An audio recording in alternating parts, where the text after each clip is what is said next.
Hello, welcome and welcome back. This is Jacob and today we are gonna be finishing off the narration and character voicing for the side story where Vernal Winds Will Never Blow. And as always, several things will be included in a final episode, but more on that later. First and foremost, thank you very much for the likes as always for the previous parts and all the parts in the narration so far, and the interaction in the comment sections, always appreciated of those, so thank you very much. And for anybody new to the channel, bumping into it through this episode, playlists are in the description of the video if you want to start from the beginning of this narration, or if you want to go even further back, in numerical order you will find pretty much the entire Suhi storyline from start to the current finish. Not finish, the current finish. Because there's definitely more to tell here. But yeah, all of that in the description of the video.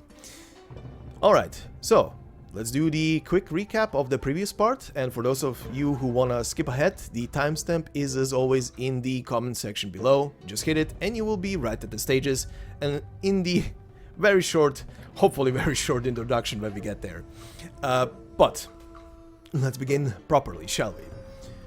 So then, on the previous part, we pretty much began with the kerfuffle in which we left Waifu and Jiyun facing off against the Shanhaizhong. We also see the meeting of Lin Yusha and Meng Tie, as Meng delivers pretty much his own speech and monologue about what was happening and what his plan was for the city. He also is still holding on to the actual Catastrophe Messenger data, which he's still withholding, but he also never killed the actual Catastrophe Messenger, nor did he kill the escorts. As we've seen as well, Du Yaoyi coming into the warehouse, or at another part of the warehouse, to save the two members that have not yet been released. Meanwhile, as Meng is pretty much stalling for time, after some time he does give Lin the actual real data, and tells her that even if she delivers the data right now, it will not change anything. But he also tells her, as the Shanhaizhong are storming into the warehouse where the two of them are, that that was not his only goal that he was waiting for. His actual goal was to lure out the members of the Shanhaizhong, especially the leader, as he faces off in pretty much combat with the leader herself. And like I said in the episode, that is some Chad move there. He held on against that leader for quite a long while. But as Du Yaoyi joins up with Lin, who is holding now the actual Catastrophe Messenger data, the two of them are fighting the Shanhaizhong who are surrounding them, but are struggling. And at one given point, as Yaoyi was in danger, Meng reacts by throwing his hammer towards the assailants behind her back, but as he turns away from his enemy, the leader goes up to him and immediately uses the opportunity to slice open his back, killing Meng Tie on the spot. Lin thereafter immediately officially commissions Du Yaoyi and her company to deliver the data to its recipient, while she will stay behind and keep the enemy at bay. Lin faces off against the leader of the Shanhaizhong as Yaoyi leaves in full sprint, but she's obviously struggling against an opponent who was literally felling even mountains of people. But at the final moments, right before she would be struck by the blade of the enemy, Shan appears in a Shan badass TM moment, saving Lin's life and protecting her against her enemy in front.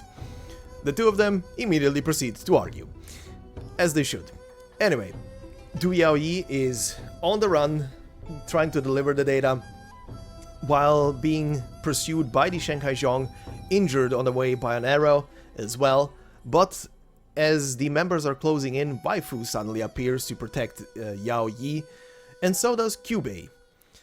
The two of them face off against the Shanhaizhong, soon to be also accompanied by the leader of the Shanhaizhong, but right behind them are also Lin and Shen, and the four women finally join in and face off against a very overwhelming enemy.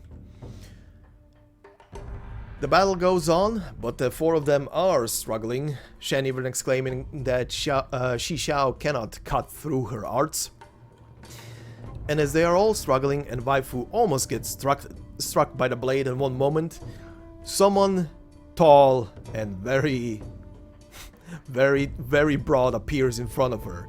Her father that she was searching for 10 plus years finally is in front of her, and he engages now in combat with the leader of the Shanhaizhong.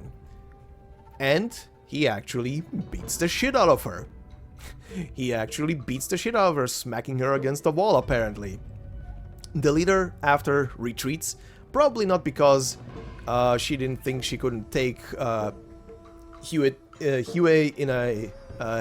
in hand-to-hand combat, but because she now deems it unimportant to pursue the data anymore, because it will not change anything.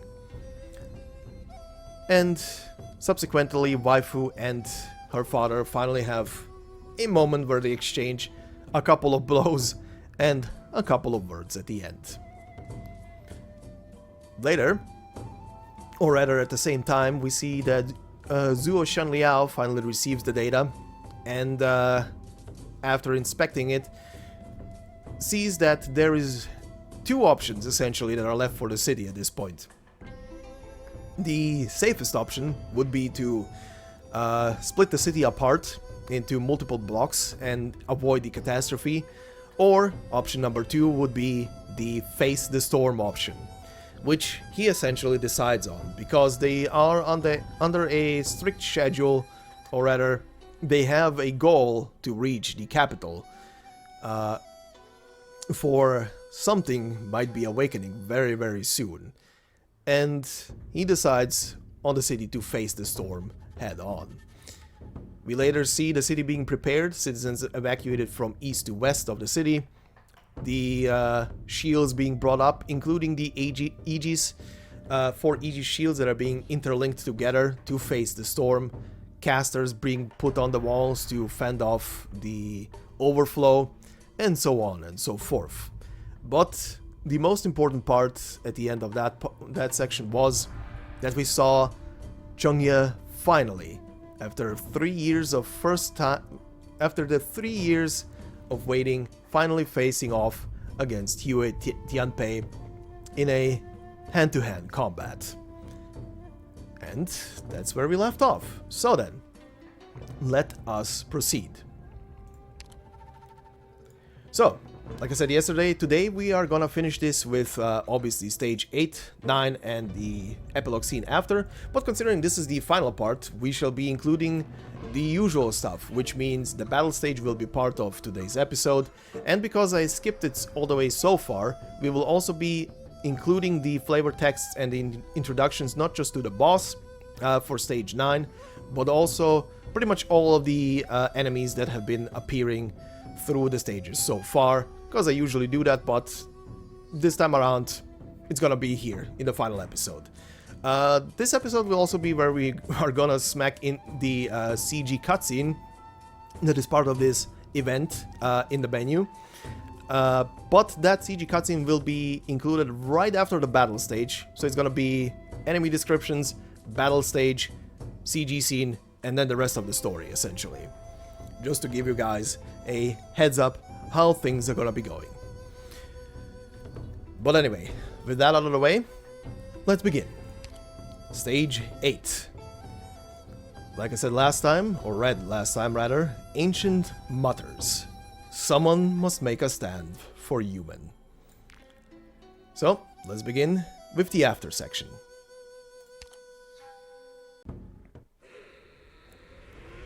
I saw 2 children fight over a fruit in the blurry mist. They were about the same age and size, but one was quicker and punched heavier, and he knocked his foe to the ground. He gets the fruit. To the victor goes the spoils. I saw the hunt. Humanity declared war on them. Mortals brought down gods that they could not even fathom, at the price of millions of lives. Victory or death. What is the meaning of Kung Fu? Strength, skill, an instrument of killing. One man, no matter how strong, can never overcome an entire army or a battleship. Is assassination and backstabbing a kind of skill? Why pick one's means of killing? Why study it as a school? Searching for an answer before this obstacle, I forsook my power and sealed myself into a sword, and built myself a human body. How long has it been?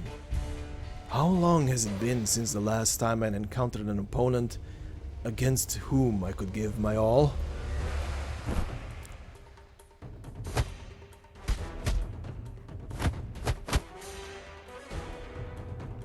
Round 8. The Grandmaster takes one step back before his opponent's assault.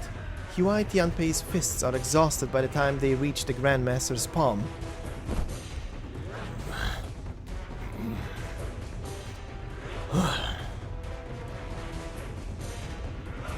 For 40 years I have studied Kung Fu.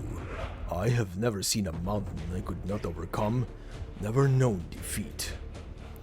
My first Shifu told me he had nothing left to teach me after 6 months. Each subsequent Shifu that I studied under sent me away after a year at most. There are hundreds of Kung Fu schools under heaven, but what use are so many moves when you only have one pair of hands, one pair of feet?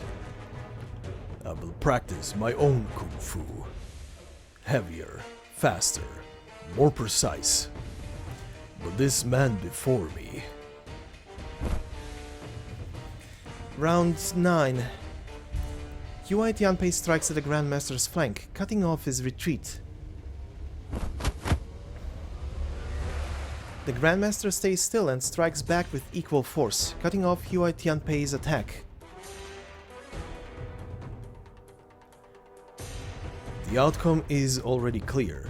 Who could take 9 hits from this man? If he's a rock, then he is not facing a bigger rock, but a deep pool. A pool with many rocks at its bottom. How can one defeat Kung Fu itself? But he is still standing. Huai Tianpei digs deep into the sand, focusing his mind and breath, breathing out, breathing in. Then he holds up his fists again. Move a mountain to fill a lake. If the pond cannot be filled, it only means that the rock is not big enough.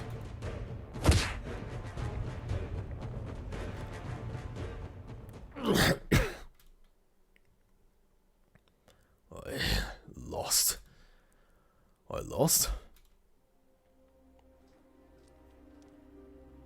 Round 10. The record keeper's ink brush stops. He does not know how to record this. It could not be simpler. Punch, hit, separate. No forms, no variations, just force against force, like two children fighting over food. The only difference is that they are fighting over victory. He has never seen Grandmaster wins in pain. Until now. Wind.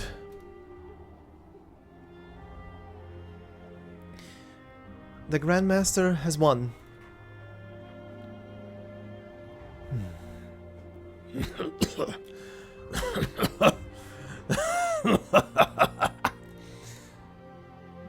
Looks like you weren't concerned with victory or defeat. How could I not be? You're the first under heaven. But all it took was 40 years for me to get the upper hand on you once. Another 360 years, and I'll beat you and become first under heaven.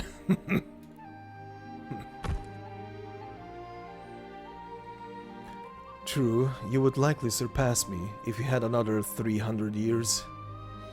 But how can a mortal live that long?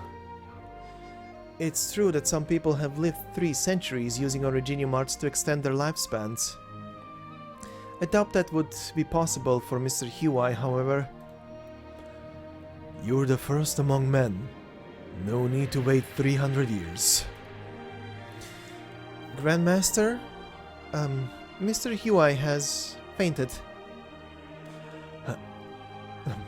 Take him back to the barracks. Treat his injuries.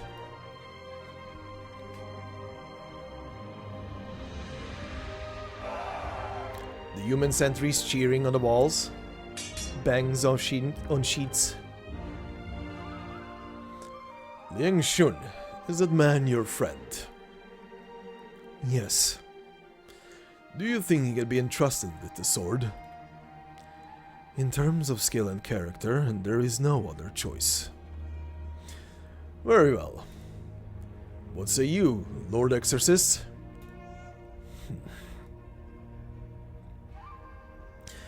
Zuo Shanliao says nothing. He gazes at the battlefield below. One lies on the ground, one is standing. The outcome has been decided. But the soldiers continue to bang their swords on their sheets, a tradition among human soldiers when they watch a demonstration. It was a rare sight, a life and death struggle on a great battlefield, under the raging winds and sand. Even the sickly general feels his heart race. How many times has he fought alongside him? Has he ever fought so hard against any other foe? If there is one to whom he can entrust the sword, it should be the catastrophe. It's coming. Meanwhile, out in the desert, I'm back, Shifu. Jiyun limps towards a small mound by the nomadic city's route. The grave is new, with a few poplars on each side that she planted to mark the place. Fortunately, it is close to where she thought it would be. The city has not traveled far. She bows down and places the sword at the grave. I said I would bring the sword back. I did it. I went to the forge, saw the blacksmith, and the old pagoda tree. The city is very different from how I imagined. Is that a place that can be called home? Inner monologue? Why are people not afraid to live on a great moving plate? They're not afraid that a catastrophe would destroy their houses, not afraid that they won't have food or water. I don't understand. I don't understand the people in the city, or you who left the city. I don't understand what kind of person he is. He is brave, strong, invincible. He is foolish, pathetic, alienated. You held a sword. You were close to him. The voice feels far away. Is someone speaking to her? She suddenly wants to see what the sword is like.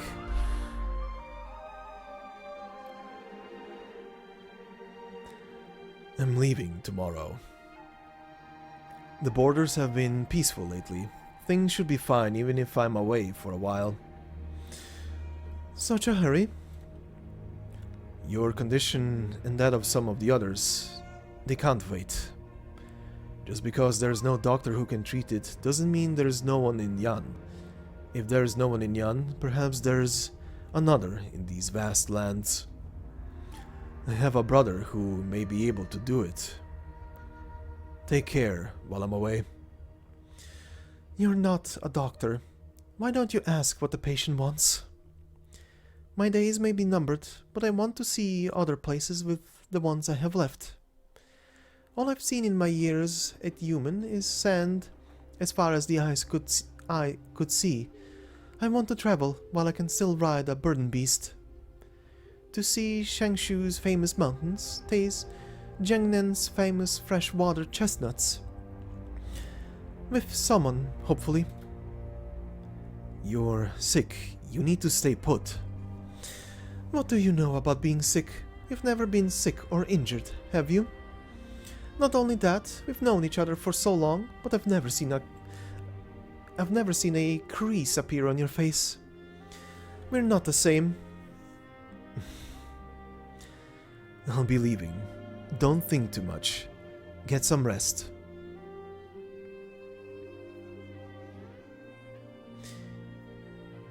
Is this a dream? She draws the sword. I...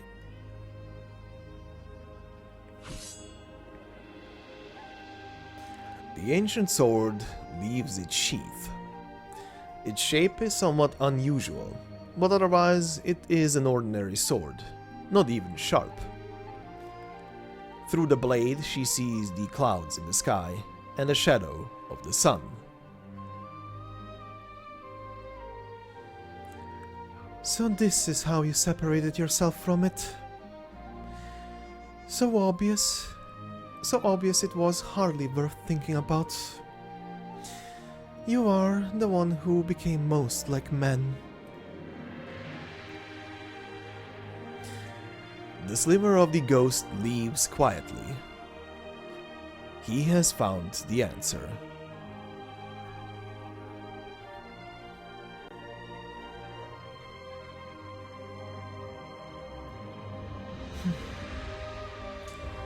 I must go.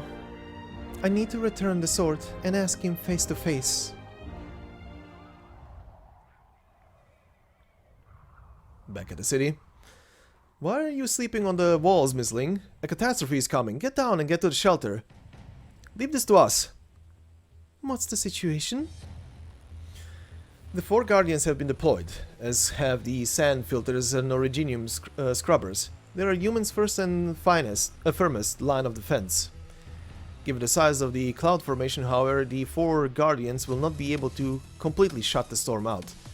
Dust and originium particles that get through will form a secondary storm.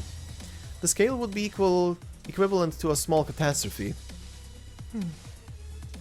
Following the evacuation of all the plates on the east side have been retracted to avoid impact, but the plates of the inner city are immobile and will be impacted by the secondary storm directly. How many are you? The Imperial Astronomical Bureau has 12 casters stationed at Yumen. How are you deployed? 6 here, 6 in the inner city. Are 6 enough to protect the inner city? The Lord Exorcist has deemed both locations critical. The Imperial Astronomical Bureau will do its best. Go to the inner city. Leave this place to me. The danger is the same. Go. Last time I saw a scene like this was decades ago, when I first came to Changzhou. Yumen doesn't have brews as refined as Husong and Yuxing, but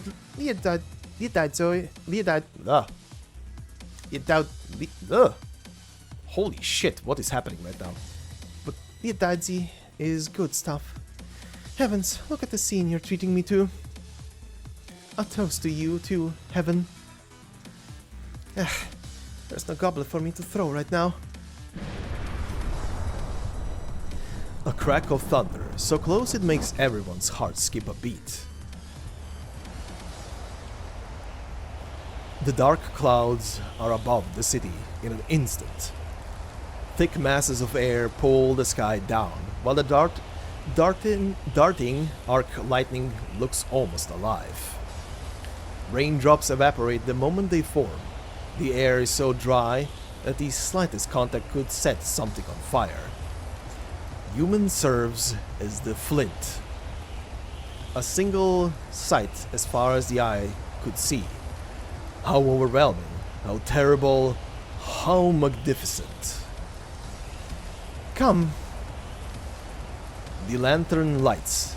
The poet stands up and drinks her fill from her flask. The sandstorm and thunder rage as earth and heaven become one stage. Throw a goblet to the setting sun. Toast the tower with sand overrun. All of heaven and earth in the flask.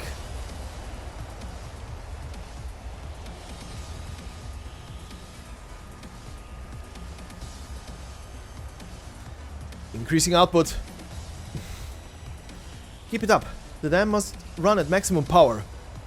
The sand sluices have never been asked to churn so much sand, even with Yumen at full speed.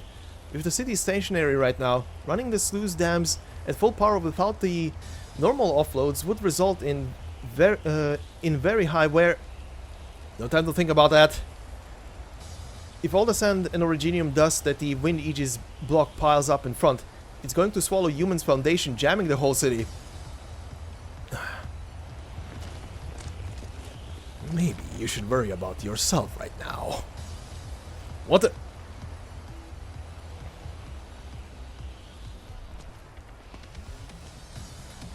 The sky is unrecognizable. Mr. Jing, why are you here? Everyone should have evacuated to the west side. They came back. Those Shanhaizhong vagabonds are using the chaos to sabotage our catastrophe defenses and harass the people. We caught them in the act a few times. That's a job for the patrol battalion. Can the patrol battalion deal with the catastrophe and the Shanhaizhong at the same time? Why do we carry swords if all we do is hide at a time like this? Hey, I help. You're a tourist. There's no need to. Yon's sake, repay drop of water with river. You buy me many drink, I repay. I like your spirit. Alright, hop on. But what's most important to Zhuo Shanliao? Protecting Yumen. Catch. Freshly brewed Liedadzoi. The old man said to give you guys a treat. Mr. Meng was... No need for any of that. All we need to know is that he died at the hand of these vagabonds. These humanoids didn't forget to take all of their valuables, even when they're fleeing for their lives. But there are a few jewelry shops on the street. They can't very well have taken all of it. You just can't pass up a little looting, can you? Your team has gone to close the sand sluices. Don't forget the mission. I would never. But they're ready for us. A bunch of ruffians who haven't had a real fight in 20 years, satisfying themselves with fighting in the ring for show. Useless rabble. Here they come. An impressive sounding name won't change the fact that they are just a bunch of thieves and bandits. Useless rabble. They're spreading out and trying to cause as much chaos as possible. Don't let them get away. I need a group to cut off Kanxing Street. It leads to the west side where the civilians are. I go. We'll have a drink and kill some bad guys.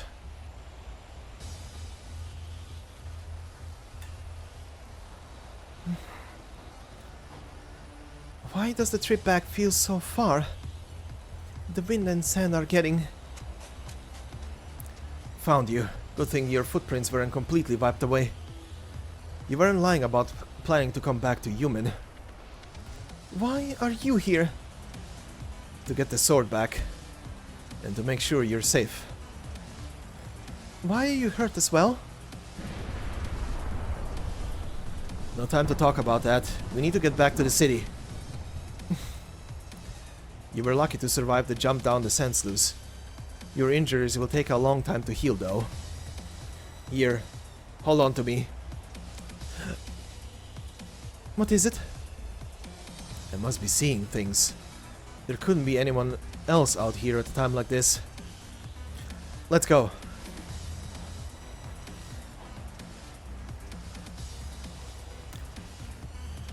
A shadow guard. Yumen has come to full stop, slightly off the expected location. The catastrophe has reached the eastern side of Yumen, unable to hail Lord Wei at this time. We're climbing.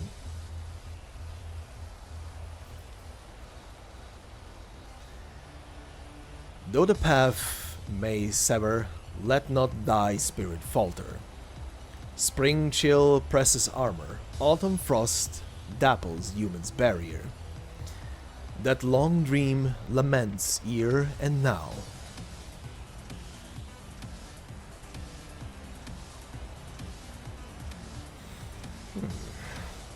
Just look at Miss Ling. The excitement is rubbing off on this rat.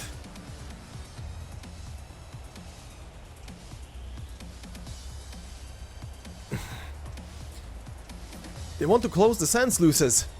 They know how important it is right now. Do the Shanhaizhong have people with engineering expertise? You can jump now, or I can throw your corpses down after I kill you. Miss Q? I heard Zuo Li came here, so I thought I would help out as well. Looks like I came at the right time. You? Shanhaizhong once sent an invitation to the river fort of Jingxi, but we didn't get a response. How ironic that you've chosen to take the side of the Xianese army. You're well informed. Of course, we pay attention to those who walk our path.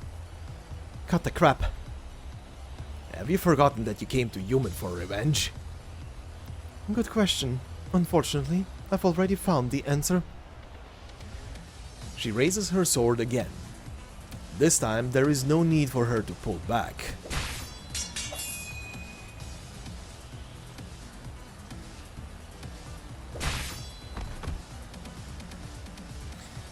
The man from Sargon swings at the Shanhaizhong member trying to attack the soldiers, forcing him back.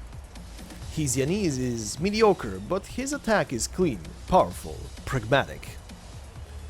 Nice! So you weren't exaggerating back at the inn. You've got a couple of tricks up your sleeve.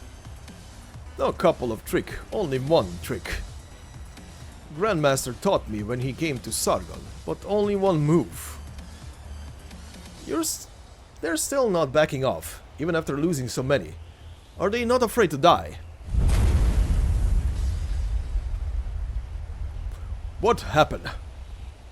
It's the sound of the storm impacting the vindages. Be careful. This is a bigger catastrophe than any human has encountered before.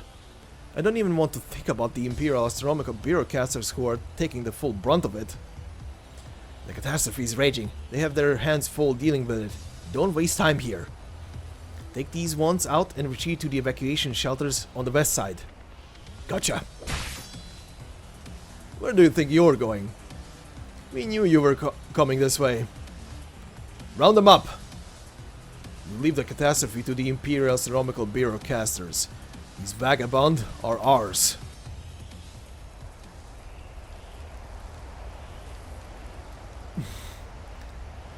The sky has broken. Gravel and rock beyond reckoning clash, roll and rub against each other in the maelstrom, screeching like metal on metal. The storm bears down on the tower, then hits a wall of arts. Hold your ground! Form up! That's the secondary storm, after it passes through the wind aegis. Mr. Lin, what are you doing here? Lending a hand. We can handle this. You should go back. To where? Am I supposed to get my afternoon nap when there's a commotion like this out here? The originium scrubbers in the inner city can stop the particles from spreading, but the impact of the storm itself must be met with originium arts. One more warm body. Lin steps forward. He has already taken off his coat. I've manipulated sand for decades. I might as well find a coffin to sleep in now, if I can't make myself useful at a time like this. Or are my little tricks just a burden to the great Tianxis? Just be careful, sir. Make way for Mr. Lin. That's right. Dad, I've been looking for you. Perfect timing, Yusha. You're hurt. Will that get in the way of anything? Watch. You still have much to learn when it comes to arts. The storm converges again in mid-air and approaches once again. Dirt and rocks spin chaotically on the outer edge, while the air has been so compressed at the center that sparks are flying. The heavens roar, then silence.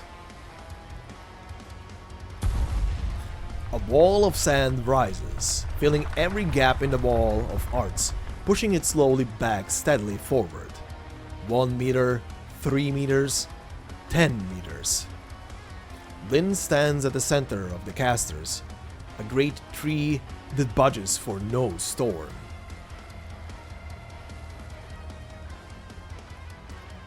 I've never seen arts like this before. To achieve such stability over such a large area. It's coming again. It's... pardon. Wrong Lin. It gets confusing when there are two. Lin Yusha has never seen the full extent of her father's arts. It has never been needed for his enemies.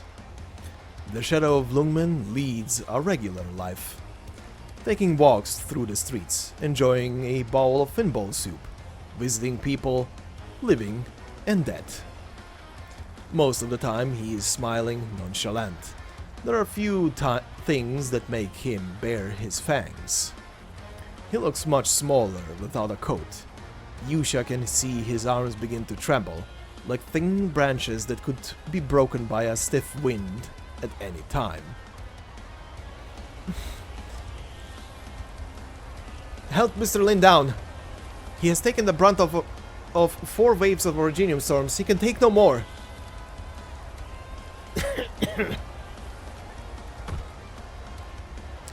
Dad!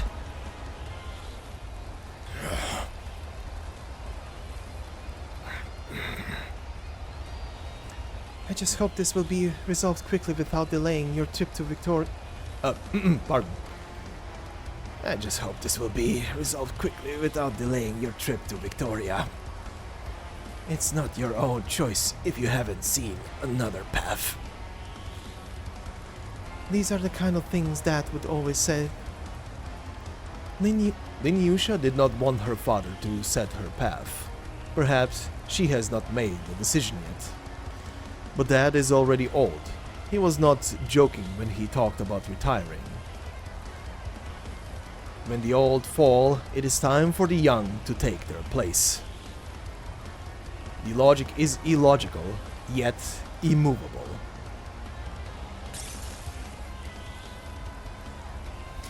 Yusha steps forward and takes her father's place, shielding him behind her. Miss Lin! Don't speak. You're all injured. Adjust your breathing. Here it comes. Keep your eyes forward.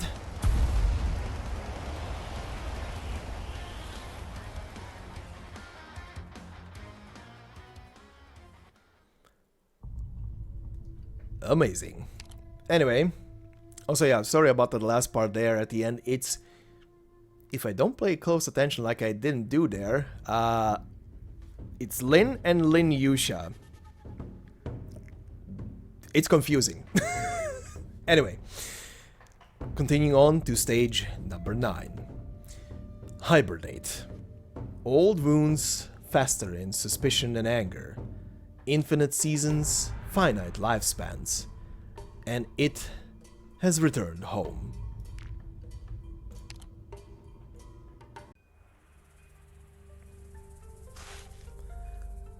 Crack. A thick layer of gravel has formed on the streets. Most of the south side has been spared the effects of the catastrophe, but at the peak of the storm, there was nowhere in Yumen where the sun could be seen. Crack. The door is broken. The furnace has been toppled, racks scattered everywhere, the yard littered with broken bricks and tiles. The master of the house will never return to clean this up. Yet the tree still stands.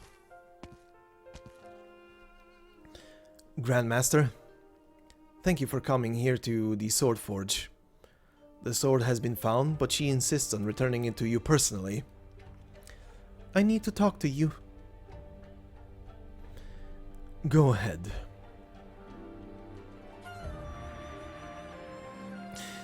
It's been more than a decade since I was last here.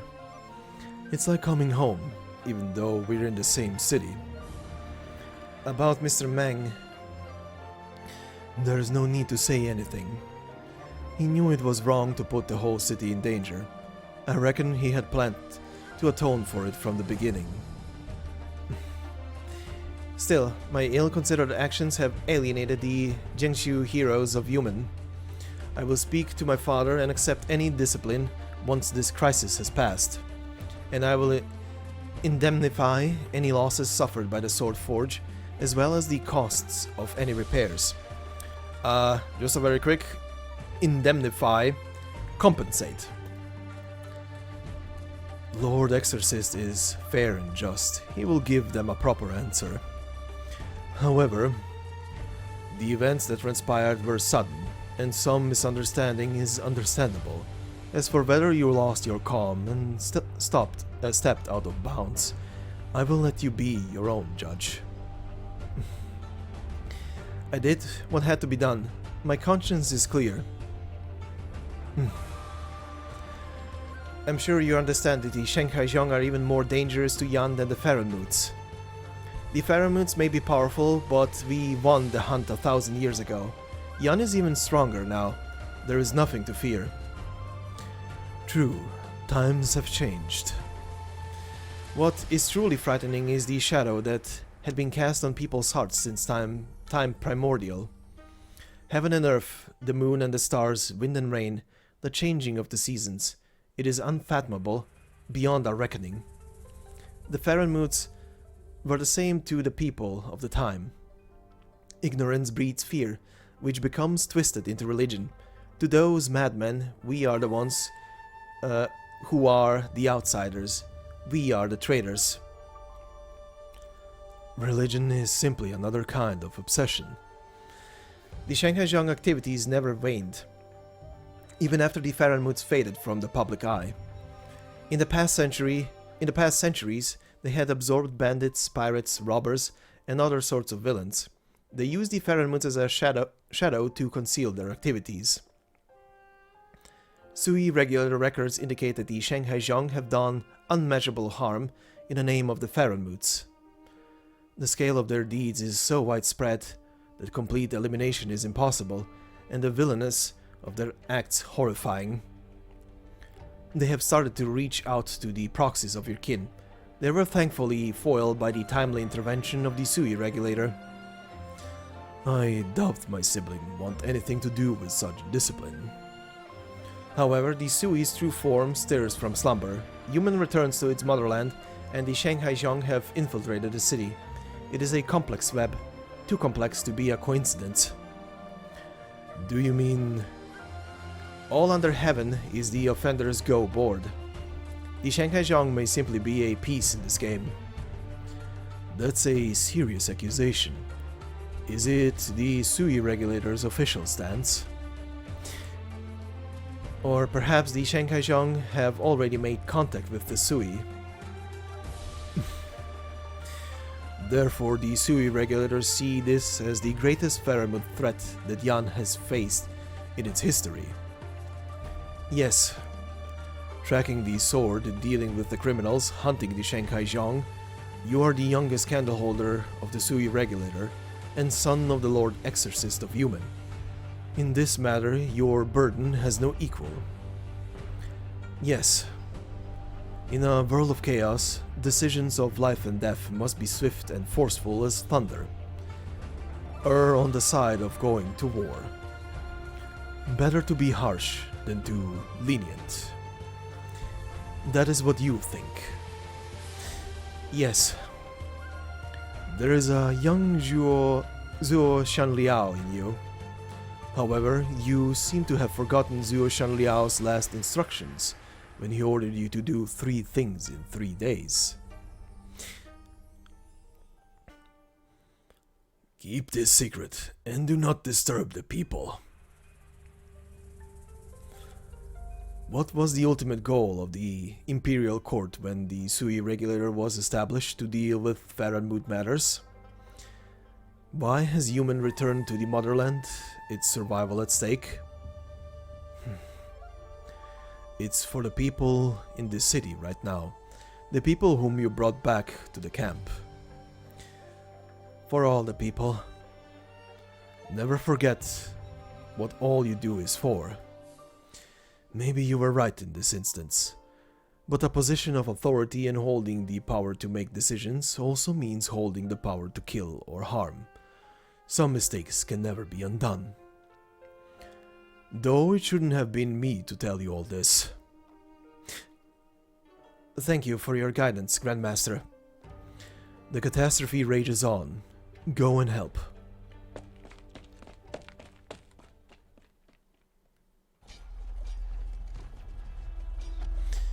Boss, everybody get in here. This out-of-the-way alley is a blind spot in the patrol battalion search routes. We're safe here for now. Finally a breather. Is this all the men we have left? We lost the rest on the street. The Yumen soldiers moved much faster than expected, setting up watch around catastrophe defenses and key roads in a very short time. And those guards and brawlers who appeared out of nowhere, Chow, they were tough. What about the D-beasts we sent out? None returned. The other groups are probably no better off if they were captured alive. A rabble of greedy crooks who never recruited to not leave a trail to begin with. They won't give away anything important.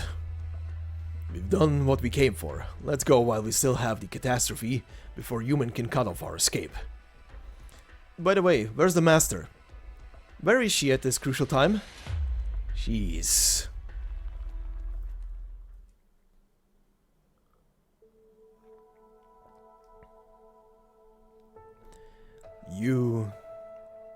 I took your sword. Now I'm bringing it back. Since you've returned it, I'll say you borrowed it. I want to ask you a few questions. I'll only give it back after you've answered. I know you're much stronger than I am, but don't try to take it by force. Very well. Ask. Why don't you look anxious at all? Don't you care about the sword? A worldly possession. One that cannot be easily discarded. I wouldn't say I don't care. Either you care about it or not. Shifu was right. The way that you beat around the bush can be annoying. The one who said that... Is the sword called Chongyue? Sure. Chongyue is my name. Shifu often talked about the sword. But maybe it's not just the sword that she wanted to see. For the last couple of days I've been thinking, is this Shifu's home? Shifu taught us how to fight, taught us knowledge from the nomadic cities, how to build sturdier houses to stand against the sandstorms, and how to listen to the pulses of the land in order to plant crops and dig for water, even in the barrens. The nomadic city that Shifu talked about was tall and strong. I saw how the people turned back even an all-consuming catastrophe when they stood together with each other. Everyone should have a place to call home. If home lets us rest without fear of disaster or having to chase the seasons, then why did Shifu leave 20 years ago? The man does not answer. She was very ill, but she taught you Kung Fu. Viennas are gifted with strong bodies. Shifu said that when one has a home, one must learn to protect it. We learned quickly, so that Shifu would not have to demonstrate over and over again with her sickly body. My people thought about taking her away from the barrens to get treatment. Shifu always answered, but how draining would the journey be? I would rather see how the dadzoi I taught you to brew is coming along. Did you ever find a doctor? The man shakes his head. Not in the places I looked. I was going to look elsewhere when I received an urgent message from Yumen. The Shanhaizhong were wreaking havoc in Yumen. They asked me to return as soon as possible. So Shifu's illness could not have been treated even if she never left. Yes. Shifu said that the cycle of life and death is something everyone goes through. A little longer or shorter doesn't change anything. What really separates us is the age between life and death, and even more cruel, illness. What can be seen but cannot be helped merely makes one troubled. The first batch of Liadazoi was finished just before Shifu passed away. She drank it with us and heard us sing a song with no name. It was an old song that the Anasa sang for our dead kin to put their souls to rest. Shifu asked what point there is in singing a song for her if she cannot hear it. Let me hear it while I still can. Good. She didn't die alone. I was eating at the inn yesterday and saw that the people were preparing to see you off. Did you... Are you leaving? It's been more than 100 years. It's time to go. You've been here so long. Isn't this your home? Many people's homes are somewhere else in Yan, but they stay here to protect the city. But where it's going, I can't go with it. Would you have gone to look for Shifu if she was still alive? The spring comes and goes, leaving the autumn heart despondent. Such is mortality. You are like the Anasa. Anasa, those without roots. Chongyue responding back in ancient sarcasm. Maybe. The words and intonations are indistinguishable from a native. The Anasa girl knows, however, that he is not one of her kind. He has simply gone to many places and met many people. Forget it. Here's your sword. I have nothing more to ask.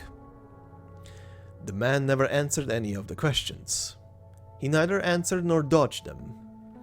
The Anasa suddenly understands how her Shifu must have felt when she left. I'm going home.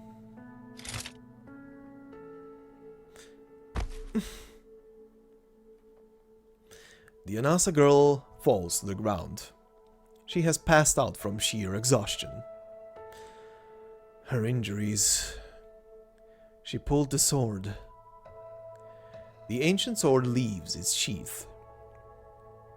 It looks no different, save for the vestige of an old friend, almost gone by now. The medium is the jar on her forehead. She used to wear it, saying that it calmed her mind and warded off evil. I see. A move decades in the making, but a poor one if the sword was the only goal. The one in the city? He had his eye on one corner of the board, ignoring the other.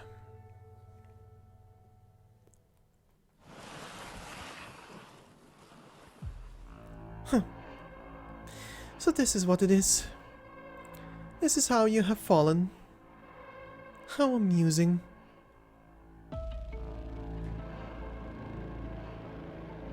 I want to see how you swallow it. The shame. Sui?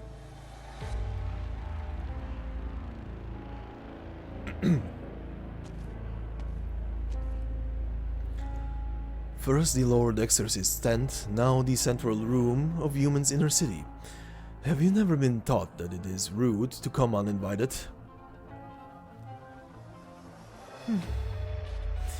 You?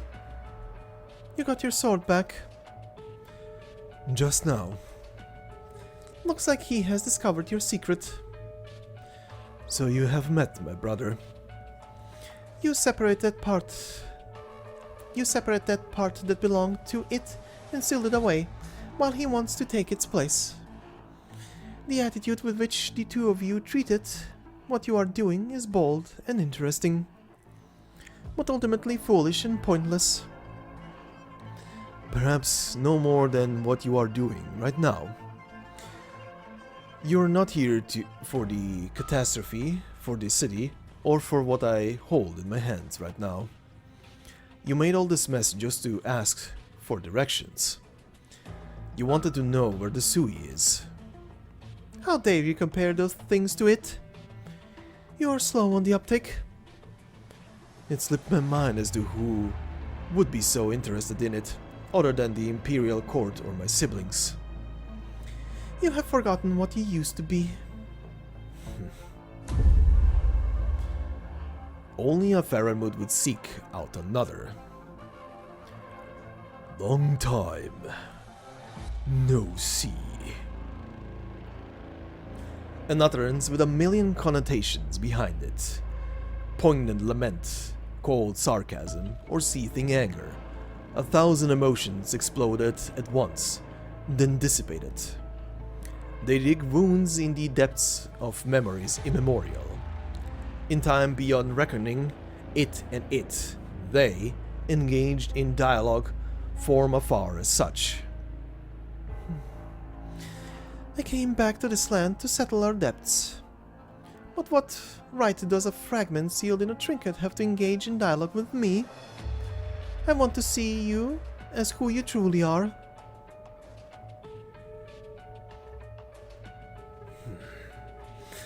There's something I'm curious about. You fled after the hunt, not to be heard from all these years. Why have you chosen to return to Yan at this time? It was my brother who awakened you. As for the Shanhaizhong that appeared with you... They? Just made some company on the way. I encountered them in the desert. I shared the forming catastrophe that I saw, and made a little show of power. They were surprised that someone could know the Feranmut so well. They were convinced that I was a herald of the Feranmut. Some are pretentious, some are sincere, but all strive to prove their faith to me, worshipping bits and pieces that they claim to have come from the Feranmuts. They curse their own kind and imagine overthrowing all order. They look down on mankind, utter meaningless words, and implore me to communicate with their fate. Little do they know that the object of their faith itself stands before them. If your encounter with the Shanhaizhong was by chance, and you had intended to sneak into the central room all along, in order to lock onto the Sui's location through Yumen's navigational coordinates, why are the Shanhaizhong here? To destroy Yumen? Not very likely.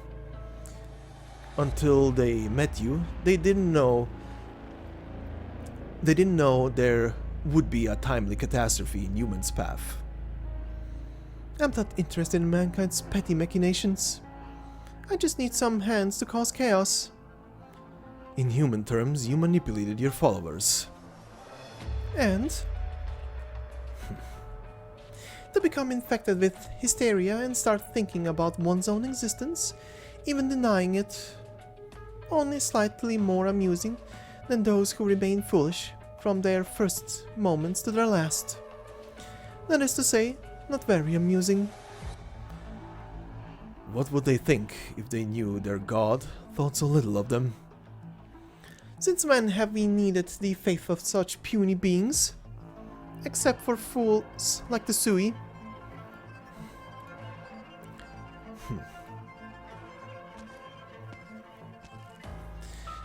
Leaving so soon? I spared some time for you only because you are its fragment. I've already wasted too much time. I should have realized the other day when we fought.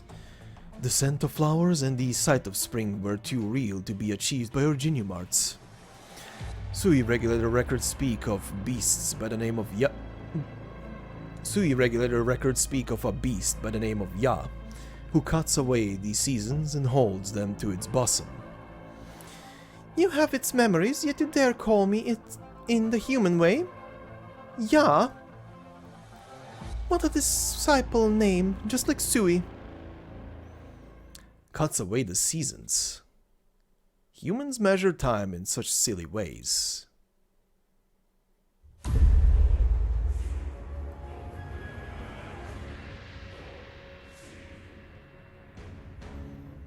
It is no illusion. An illusion cannot be so real. It ceases to exist in some other fleeting time. It exists in this never-ending present. Time has stopped. 8,000 years of spring, 8,000 years of autumn. A maze that has no ending. Time has not stopped. A lone boat on a river, each one standing on one end. A ripple spreads from the end of the boat. You're trying to make me stay? Yes. You demonstrate incredible mastery of space, but I must make you stay. Even if I can't.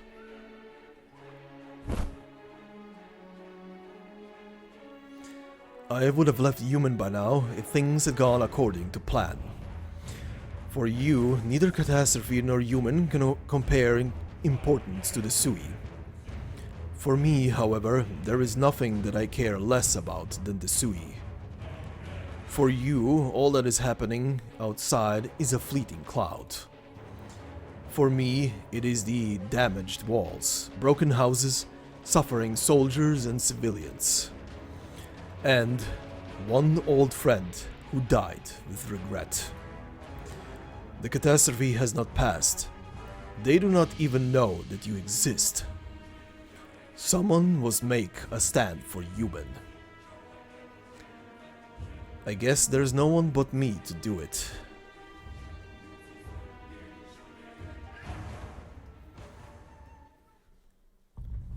Alright, and this is where we're gonna go, obviously, into the battle stage. But like I said before, we shall first introduce all our entire cacophony of enemies before we do that. So, let's start from here.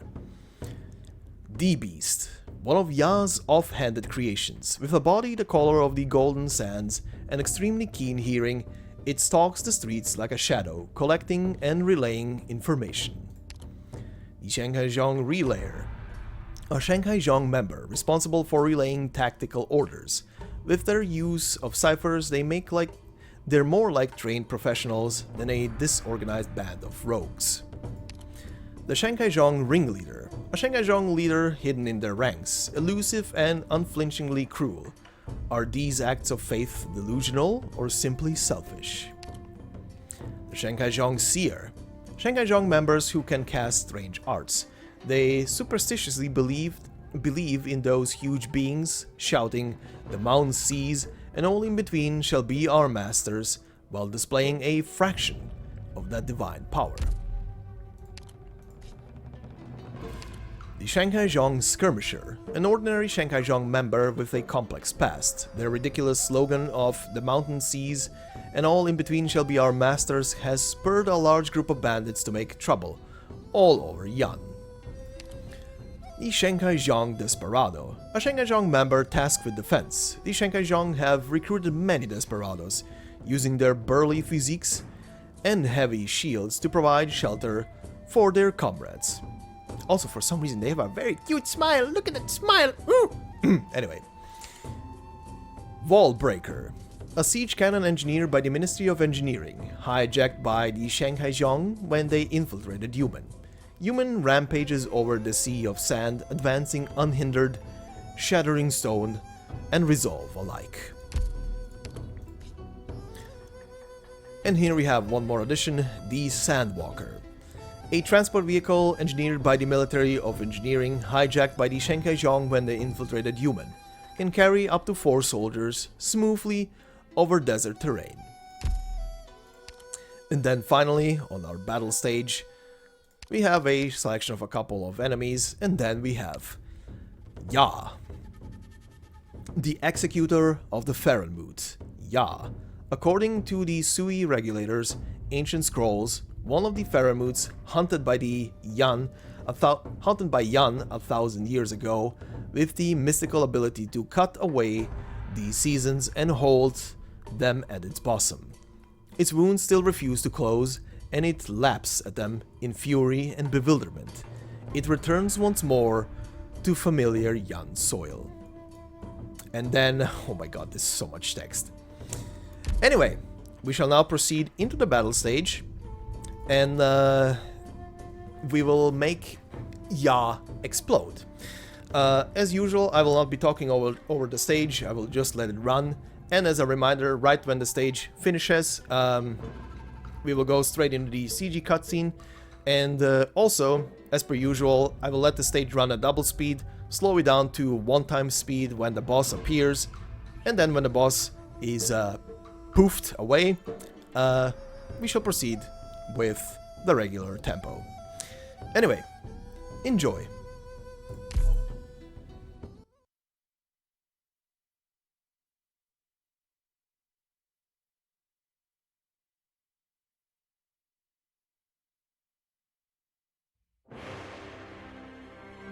全員無事に帰ってこよう。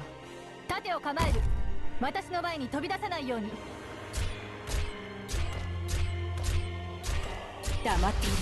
全員の足が崩れていくのを感じる。安心して、きっと大丈夫だから。からかってあげようっと。バラージュ。目を殺せ。信号を実現させたものが済む。私がダブるんだ。私が聞いた同国をあなたにも教えてあげる。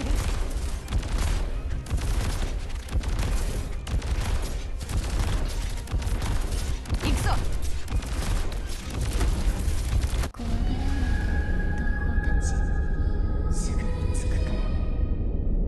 特訓ロール。戦のための歌、悲しみを紡ぐ歌。これこそがイベリアのデストレッツァ。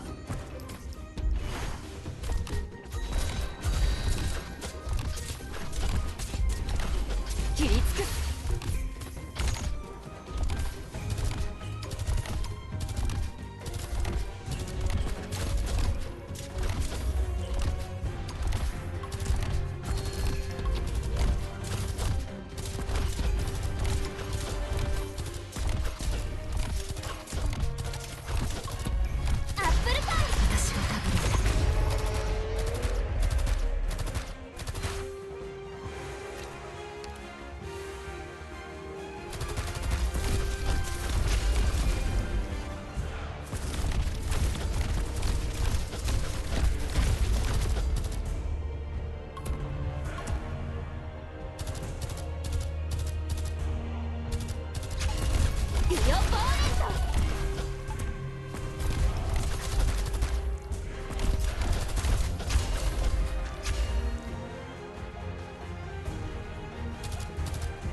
任務完了。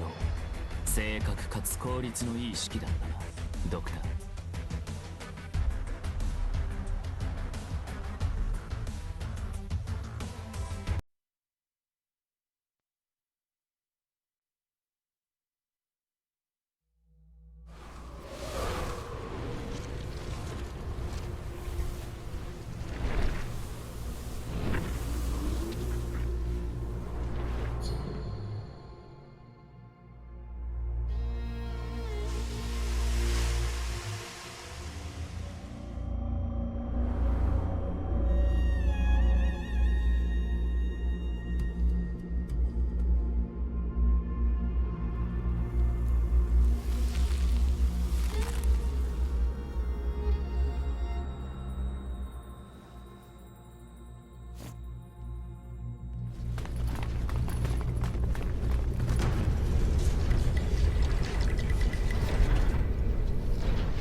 The second long journey through the vast void. Awakening at the end of the journey. Regret, shame, anger, disorientation. But even more so, confusion. You want me to say? Then answer my question for it. I came so far to find you. Did you know that those ants have dug through mountains and filled in rivers, calling the scars they leave upon the land cities?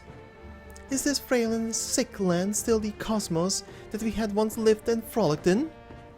Did you know that the marks they left before they died remain on this despicable city they call Yumen? The ants have not repaired it for 1,000 years, calling it part of the glorious journey towards civilization. This is the city that your fragments have sworn to protect. It is it, I am I. Yeah, heaven's repressed anger. The boat continues to sail. The plants on the banks grow shorter, pressed down by the snow. Do you remember how our consciousness journeyed the sleepless void and became the first living beings here? Just want to linger one moment on this sentence. Do you remember how our consciousness journeyed the sleepless void and became the first living beings here? Alright then, moving on. Do you remember how we watched the sun rise and set, giving order to time and objects, and heaven and earth took shape? Do you remember that eye which broke the heavens? We watched and clashed in the cosmos. The rivers turned red, the mountains leveled, the bodies piled up until they reached the clouds, becoming new mountains when they rotted away. Such a magnificent thing a true war is! Heaven's repressed anger again. The boat continues to sail upon a river without an end. The snow grows thick, each question echoes like an avalanche. It is white and above, and it is white up and down below. The skies are so low that one only has to reach out to touch them. Why would one who has seen such an era care about the ants between its claws, and the dust that they stir up? To deceive humanity, you meddle with clouds and rain, send preposterous blessings from the heavens, help the so-called true loom triumph. How utterly meaningless. Why do you answer them again after 1,000 years? Harass, provoke, hunt and kill your own kind? Compared to their ancestors, puny but brave, these ants are feeble, despicable, filthy. Why do you want to rule over them? Why do you want to become their god? Heaven's repressed anger again. Since time immemorial, has our kind ever seen the shame that you have put yourself to? Answer me, my kin.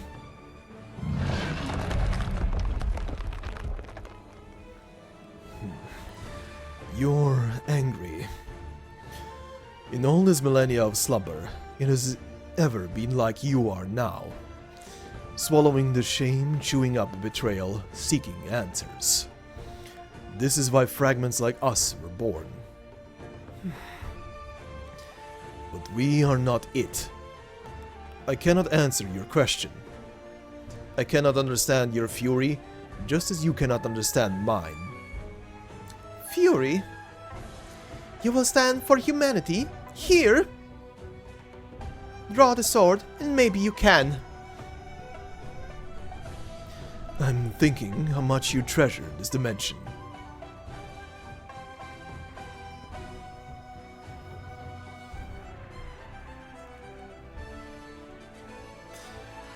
Born in spring, prosper in summer, built in autumn, fade away in winter, cut away the seasons, and hold it at one's bosom. I could imagine how you hurriedly cut away this little pocket and took it with you when you fled Yan 1,000 years ago. How you hid in a remote corner of the world, flipping through the pages again and again, licking your wounds before a snippet that will never fade. Since when have the Feranmuts become so sentimental? How is it different from those feeble, despicable and filthy humans you speak of? 8,000 years of spring, 8,000 years of autumn. The snow never stops falling. This little corner will ever be itself. This is how you measure time. How silly. Days, months, years. Winter turns to spring, then winter again. Time can be divided, no matter how long. One mind, one will, one move, from equinox to solstice to the next equinox. Humanity has always been so, breaking down life into tiny constituents and perceiving everything within those tiny constituents.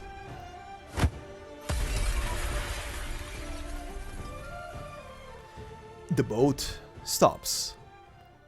A firm fist connects with Ya's chest. There is no extraneous motion, only the utmost simplicity. The ice and snow melt into a single point on the river. Ya falls from the boat and hits the cold, hard ground.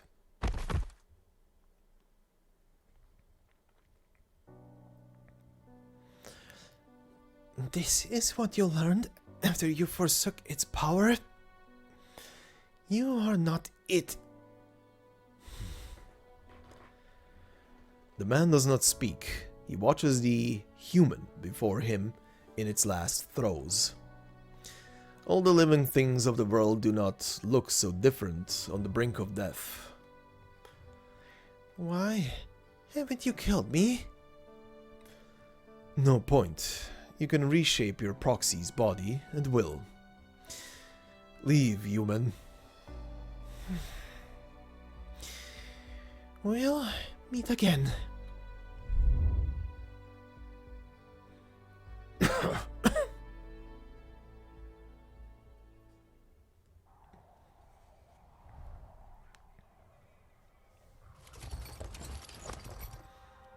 Sir, the initial damage report is in.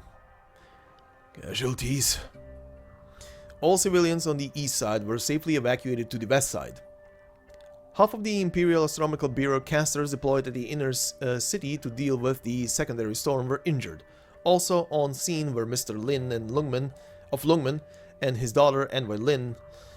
Mr. Lin has suffered serious injuries. He is being treated at the army hospital.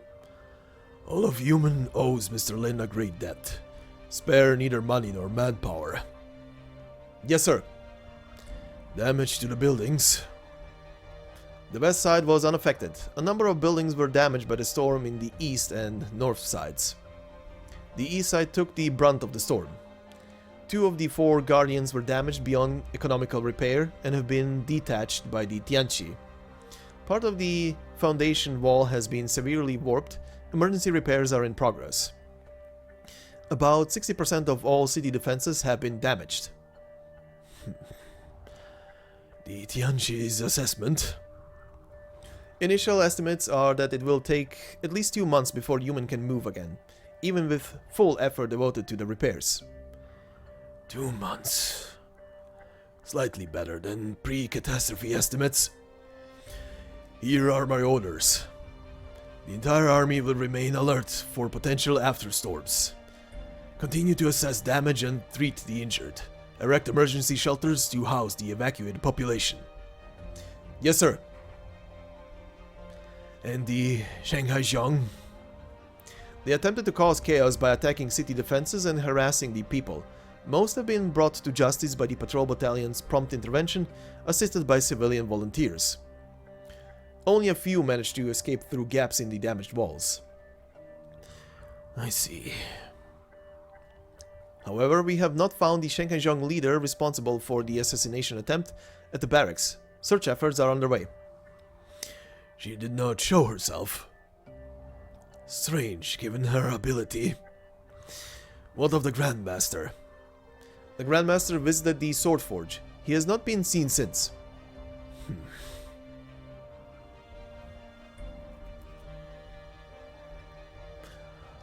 Why did you give me this sword? I want you to keep it safe. Consider it a request. So this is what the sword that all the fuss was. So this was the sword that all the fuss was about. What is it, anyway? It is too many things. An artifact holding one of the 12 fragments of the Sui, witness to a relationship of love and hate, an old antique sword. A keepsake for our next fight. Just don't let anyone steal it again, or pawn it for money. Right. Sounds important. Well, if it's too much trouble... I'm just thinking. We don't really know each other that well. I know your name is Huai Tianpei. You have 2 wise friends, and a talented daughter. And you are the only one who has ever gotten the upper hand on me, even once. Right. I know you're the only one I couldn't beat in my 40 years of training. I'll take the sword. I'll find you after I've trained for another 40 years. Right. I'll be waiting.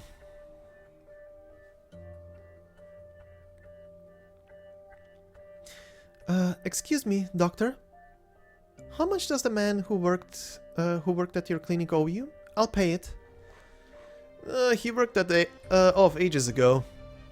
It was just a convenient excuse to take him in.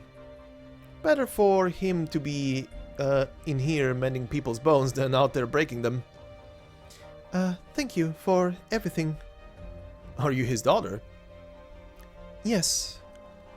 Just found it hard to believe he had a daughter so polite and well-mannered. No offense, of course. Still, it takes some getting used to, not having him around. How am I going to clean up all of this sand myself? I'll help. Left without a word. Again? Yeah. Some men never change.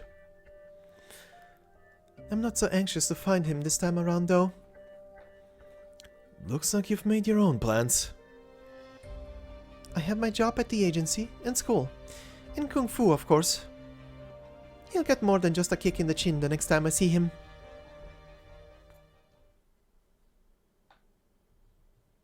Meanwhile, out in the desert.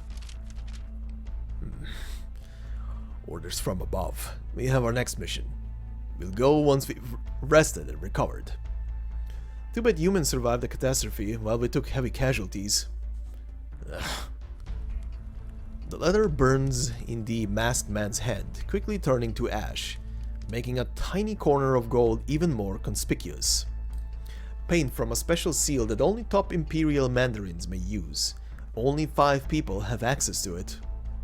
The man rubs the seal in his hand, crushing it into tiny pieces that fade into the sand. Our mission was to cause a commotion that would catch the Imperial Court's attention. We still have a use for Yumen. It will not be to lose it. We move now. We're not waiting for Master. We could hardly have done this without her.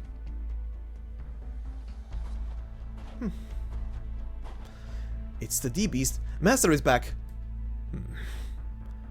Careful. Who in Yumen could have injured you like this? Man. What else did you hear? The D-Beast issuing out an eerie roar? How long? Again with the eerie roar? 2 months? That's enough. I know where it is. What are you? Master, I'm afraid we must part here. Suit yourself. Just don't get in my way.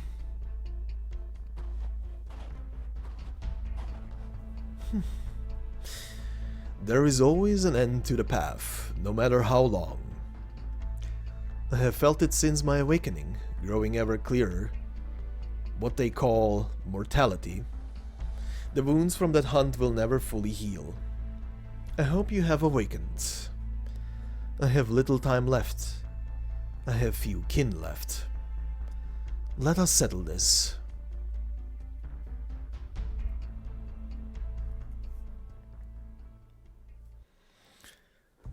So, there is a traitor amongst the Mandarins, because of course there has to be.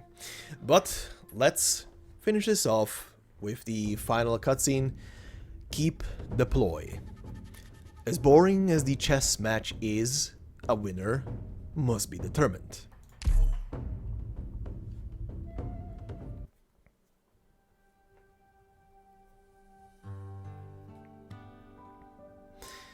How is Mr. Ling doing?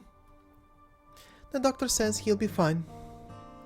It's just that his old injuries and overuse of arts have taken a toll on him. Dad is getting old, after all. Sometimes I forget how long Mr. Lin has served Lungmen. That is not like Chief Wei.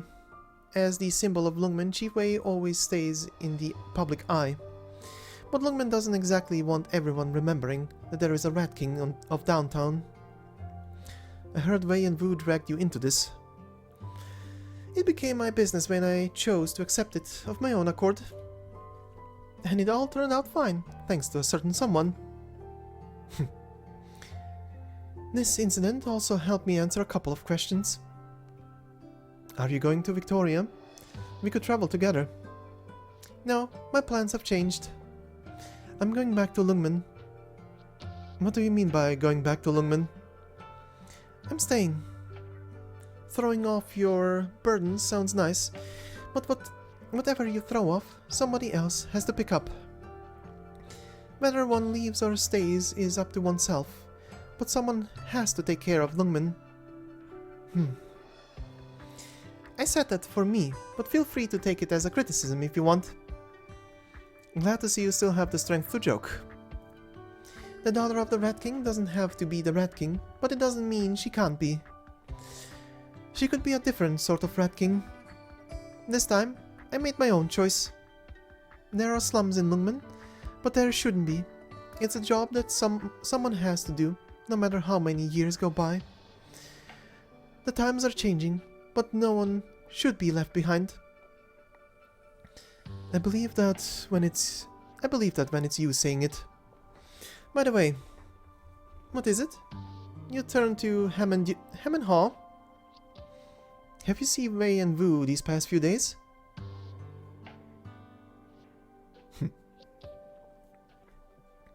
Are you leaving, Grandmaster? Yes. Once I have handed over my duties. Speaking of which, I must thank you. For what? You chose to trust Yumen. And you chose to trust my friends. It's all water under the bridge. We suffered some losses, but we should count ourselves fortunate that the situation remained under control. More importantly, I saw how the people here remain united, even after so many years. Yumen hasn't changed. Man will triumph over heaven. Now I can be at ease about leaving. There's no telling when we'll meet again. Take care, Grandmaster. You too, beware the intrigue of the court. I will. By the way, you said something about Shen's swordsmanship yesterday. Skillful, but not yet the peak of perfection. Yes, I remember. Shen has talent, but she only just started learning the Xixiao style recently. She has not mastered its true essence. You wanted to show off your skills. I said before that Cloud-Splitting Sword is not actually Xixiao's ultimate move.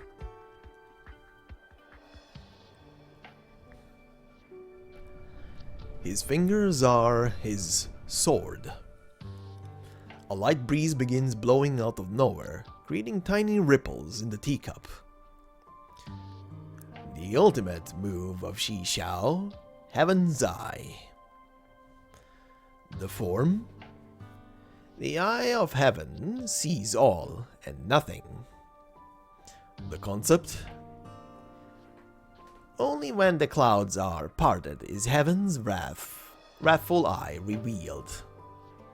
One must free one's mind to learn the form. The obstacle? Let your heart guide the sword, never looking back. Turn around and the sword loses its sharpness, harming the user.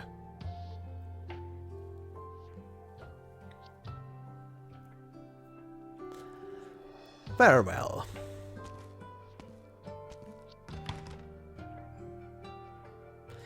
The breeze continues to blow long after the chair is empty. The man gazes into the ripples in the teacup until a smile appears on his face. I have never seen the likes of it.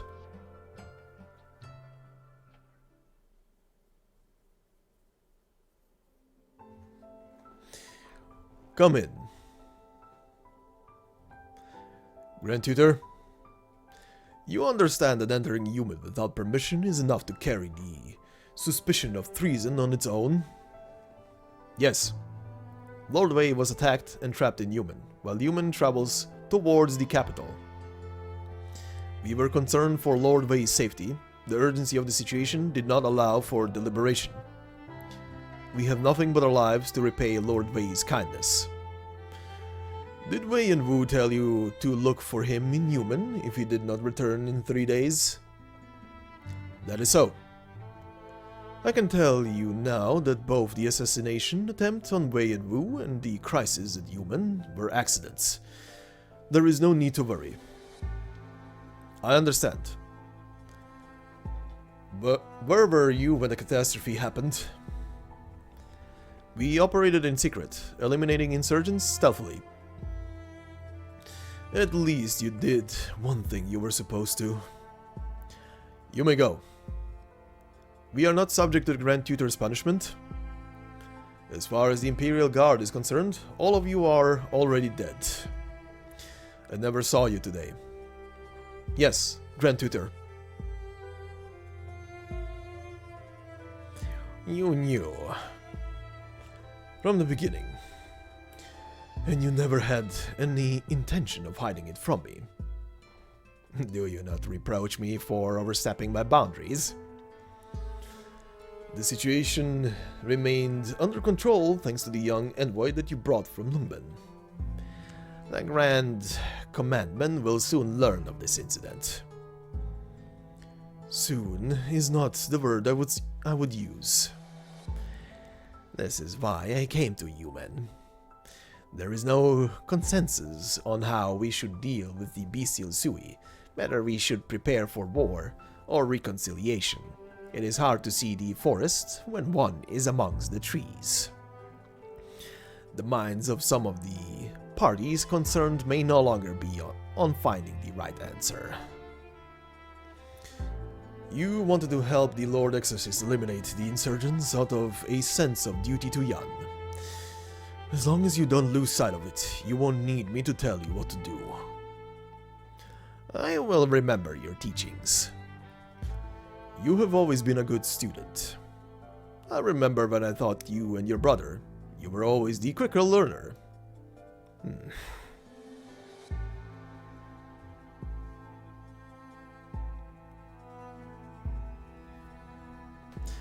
Are you injured? Just a scratch. The Tumutianchi say it was you who protected the sand sluices. I left them get away, though. By the way, I came to say goodbye. Alright. I will find a place where the sword will realize its potential, even if you're not with me anymore. I have no doubt you will succeed. There is no more hatred between us, but I haven't given up on surpassing you. I'll come and find you when I feel ready. Like I said, anytime you feel ready. See you again.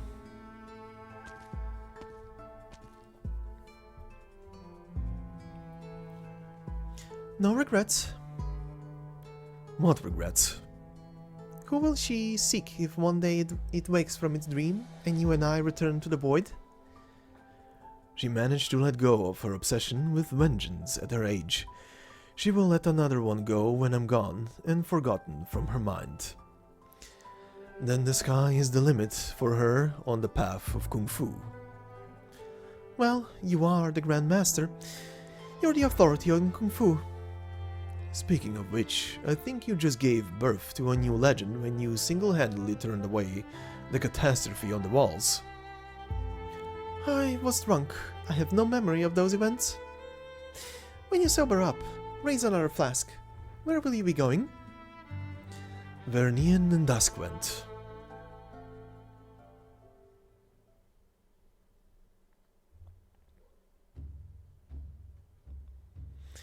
The Observer. The man has been playing against himself the whole afternoon, not speaking or inviting anyone to play against him. His moves are brilliant but eccentric. There were a few that confused me. Some Go Grandmaster I've never heard of? But why would he come to a place like Yumen? Oh.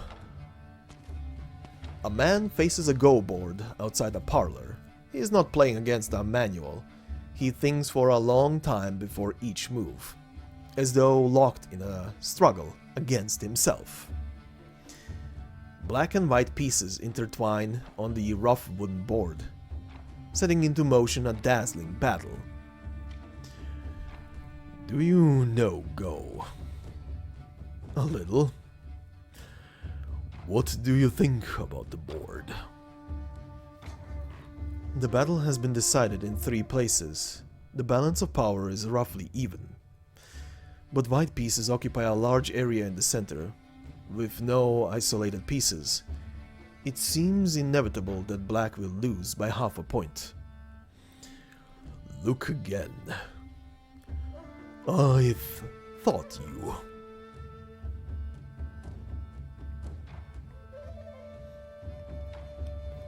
There is one Ko left in the corner. Keep the ploy and take the last area. White is spread out, with more to protect. Therefore, more ammunition for my Ko. The match is not over. You won't give up. You'll go on until a winner has been determined. The Go game doesn't matter. I'm playing against me in order to determine a winner.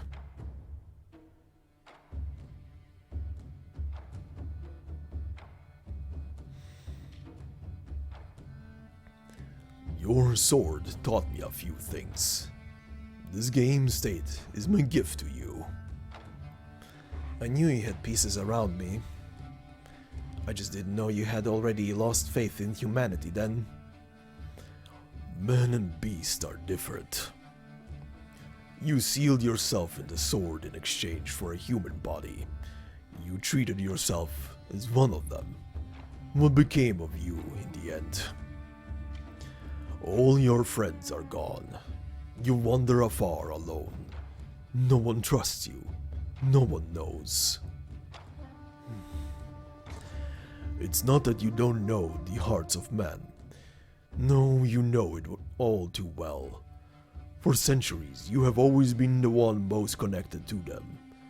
How would you not know? You could not blend in because you know that the hearts of men are unpredictable. You will always be an outsider. All the things you've done since Jie disappeared, you did to find someone to talk to. We've been lonely for far too long. We want to find someone to talk to. We fought for so many years. How ironic that we would end up knowing each other best.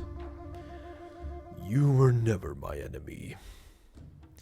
Never once did I consider you my enemy, even if it was you who stopped me then. I'll stop you again if you drag people into your Go game.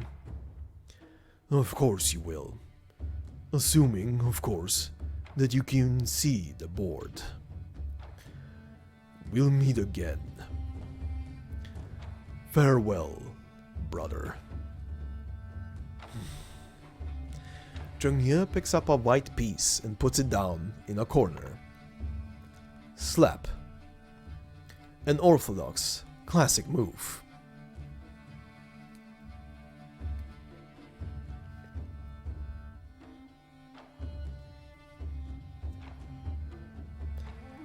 General, This is... the Grandmaster planned to write the Book of Kung Fu 20 years ago, but the responsibilities of Yumen kept him busy. Work finally began on it 5 years ago with the Grandmaster dictating it to me. I finally finished editing it yesterday. It is a record of the Grandmaster's observations and interpretations of all of Kung Fu under heaven, every school and branch known to man. Grandmaster wants you to have it. Grandmaster says that there is much in common between Kung Fu and medicine. He has included some instructions in the appendix, which he hopes will improve your health. Where is the Grandmaster? He left Yumen an hour ago. He says he has already sent away the guests, and you will be able to focus on dealing with things after the disaster. He regrets not saying goodbye in person. I see. Why didn't you go with him? I've been with the Grandmaster since he saved my life 10 years ago. I began helping him record the martial arts of the world when I grew up, meeting many great heroes along the way. The Grandmaster says that all I need to do is to study all that I've seen and heard during these years if I wish to pursue the martial arts. And if I do not wish to do so, I should go and find something I want to do, now that the Book of Kung Fu is complete. Life is a long journey. He has always been like this. The more whimsical encounters there are, the more ties one needs to let go of. Man values formality, beasts value empathy. Rescue and relief efforts have begun, sir. Very well. The sun is setting. Oh, the Wanfeng Festival. Yesterday was the last day, but the beacon lighting ceremony was suspended because of the catastrophe. Would you like to resume it? Of course. The Wizened General gazes beyond the city and sees nothing but sand. I will beat the drum myself.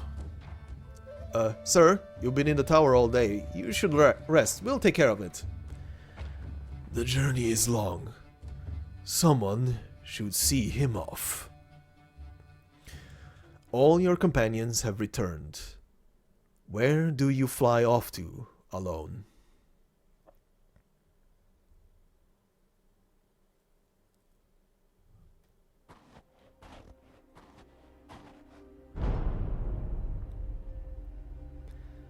The drum beats begin. They are heavy, ringing clear and far. 17 beats of the drum, representing the trials and tribulations that befell Yumen the past year, both big and small. The catastrophe has passed. The storm has swept away the many colors in the sky. The clouds burn bright red, scorched by the setting sun. He walks forward, the wind and sand slowly wiping away his footprints. The great city of Yumen grows smaller in the distance. 18. He stops briefly, but does not turn. The 18th beat of the drum, symbolizing yet another catastrophe survived by Yumen. And I'll be going.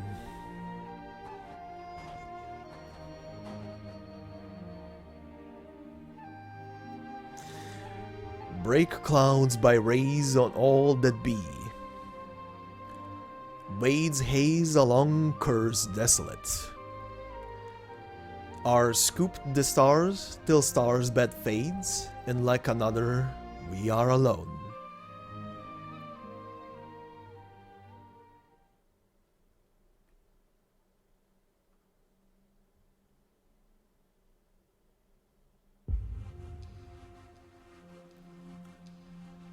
We made it out. Thank you for digging up the patrol battalion's activities, or we would have been goners inside. We got a message by D-Beast. Boss and the others have set out for the next location. We should hurry and meet up with them. Yumen, next time. Hey, isn't that the one who... You followed us? Followed? I just stopped to take a break on my way out of Yumen. But I guess fate meant for us to meet again. Perfect. I'll send you on your way. And then, I'll be on mine.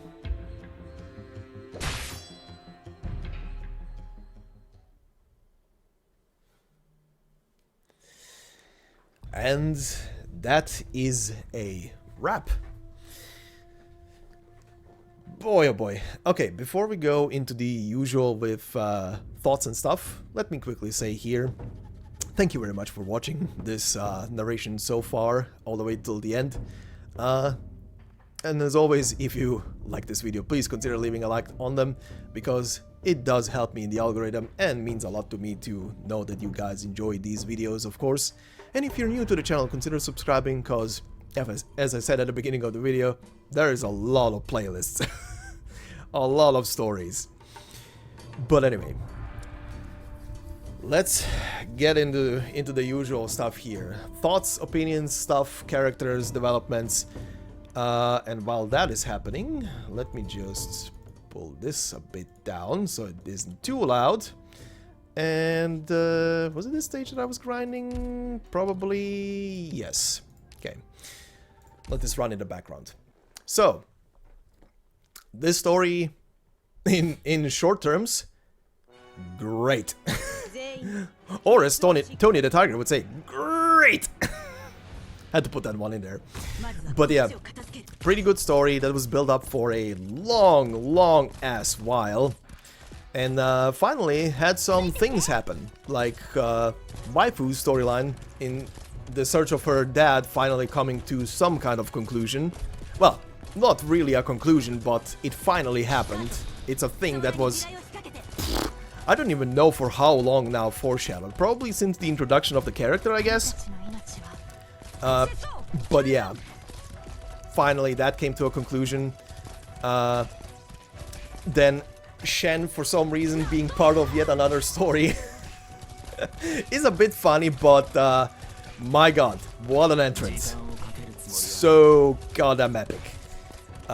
Seeing waifu's dad, Chngyue, finally in action, because again, a character that you hear about for a long time, who is apparently super diesel at Kung Fu, finally showcasing what he can do, was amazing.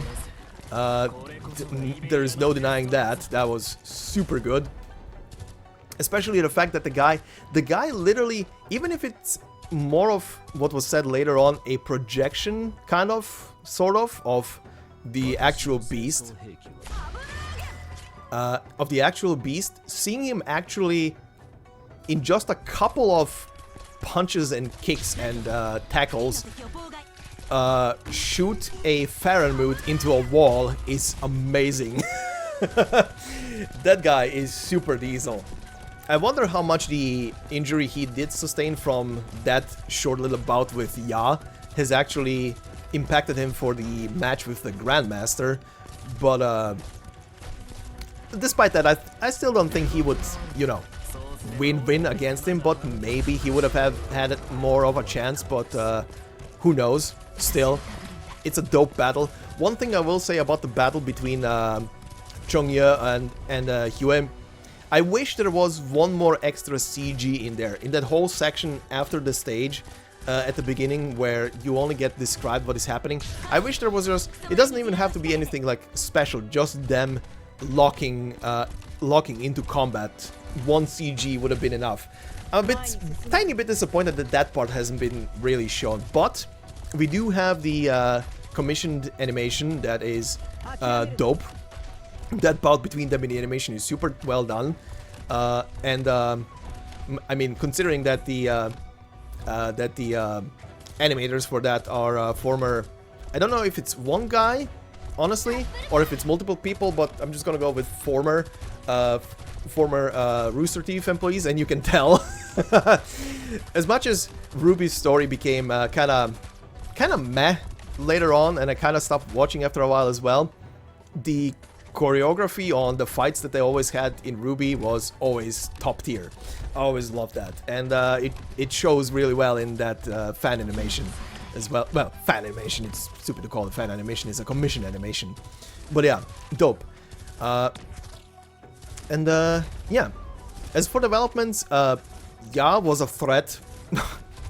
Like, holy shit, that being is just a threat in itself.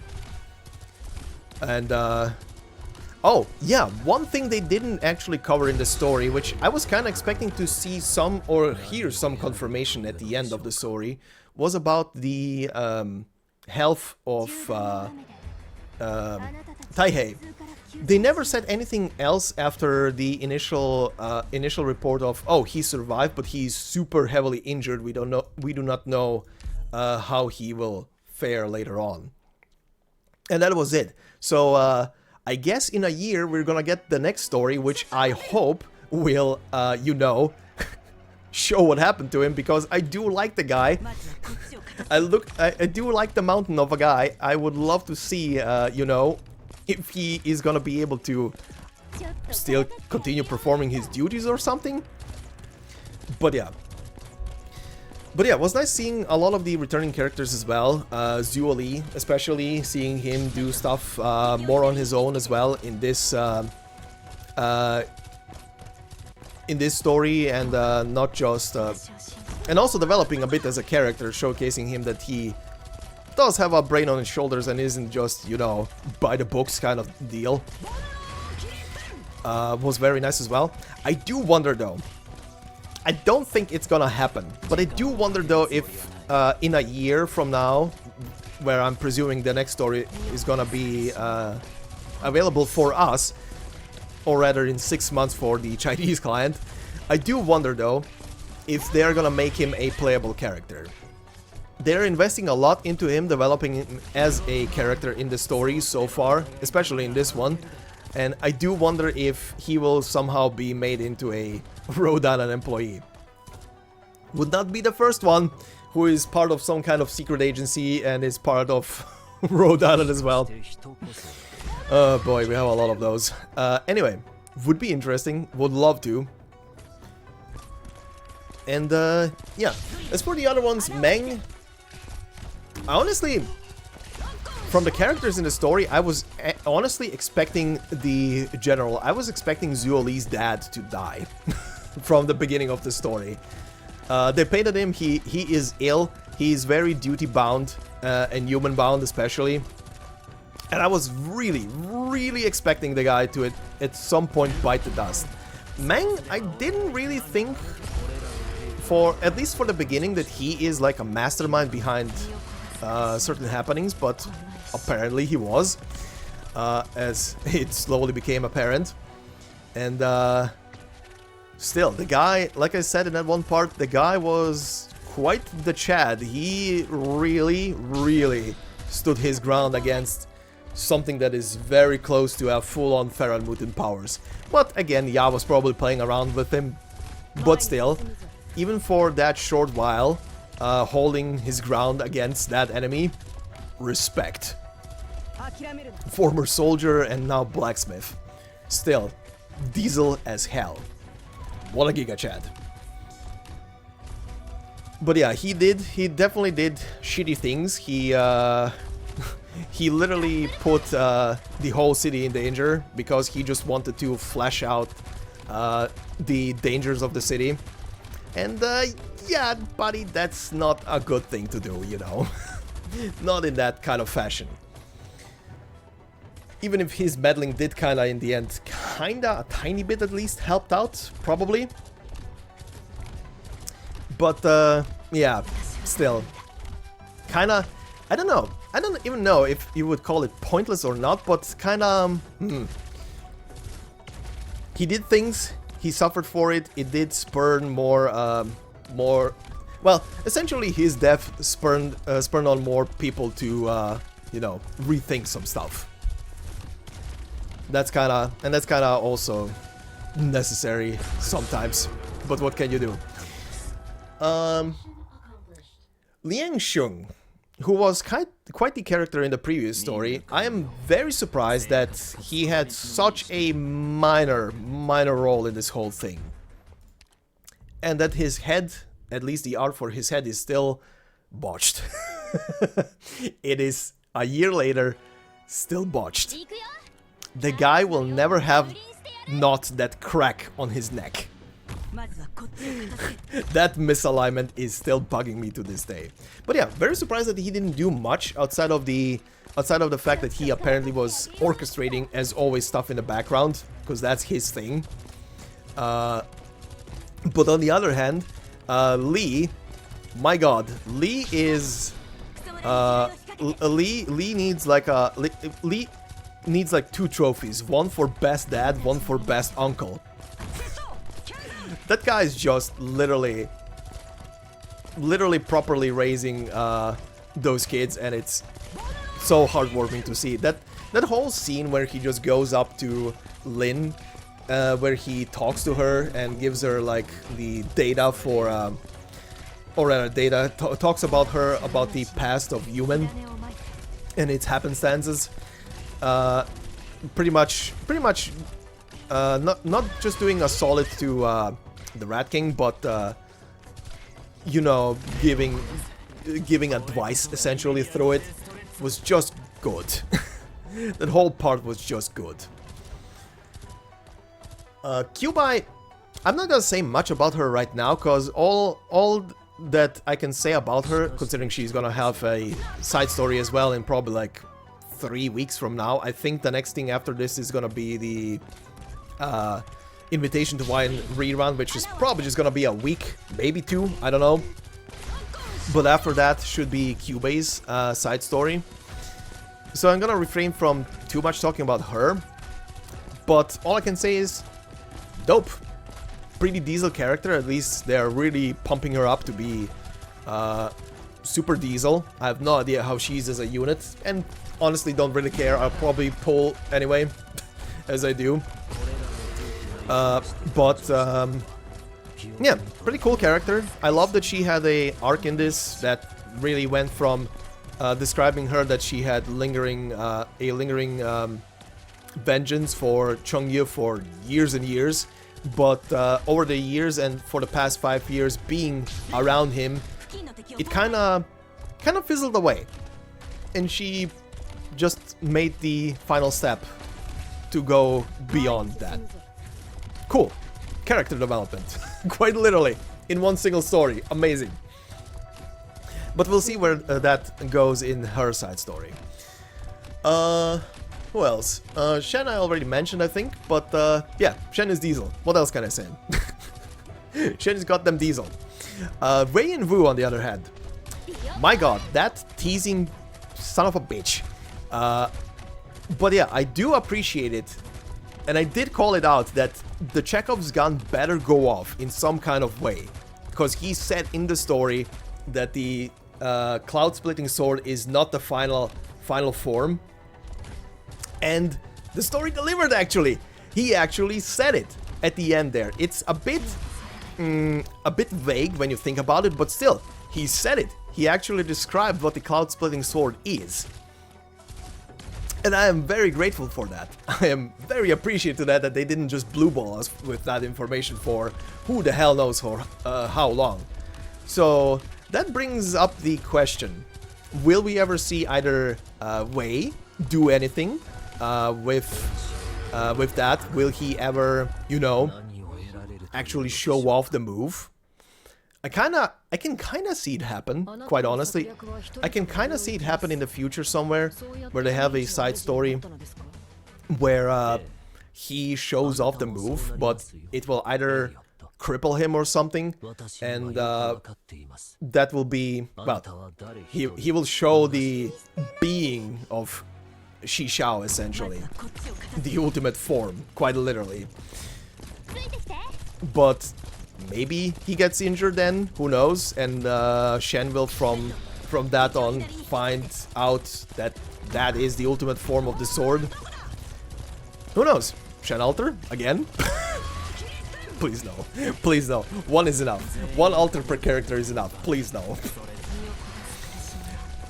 Then we have, I would say the biggest one outside of the Sui plotline advancing is Jiyun.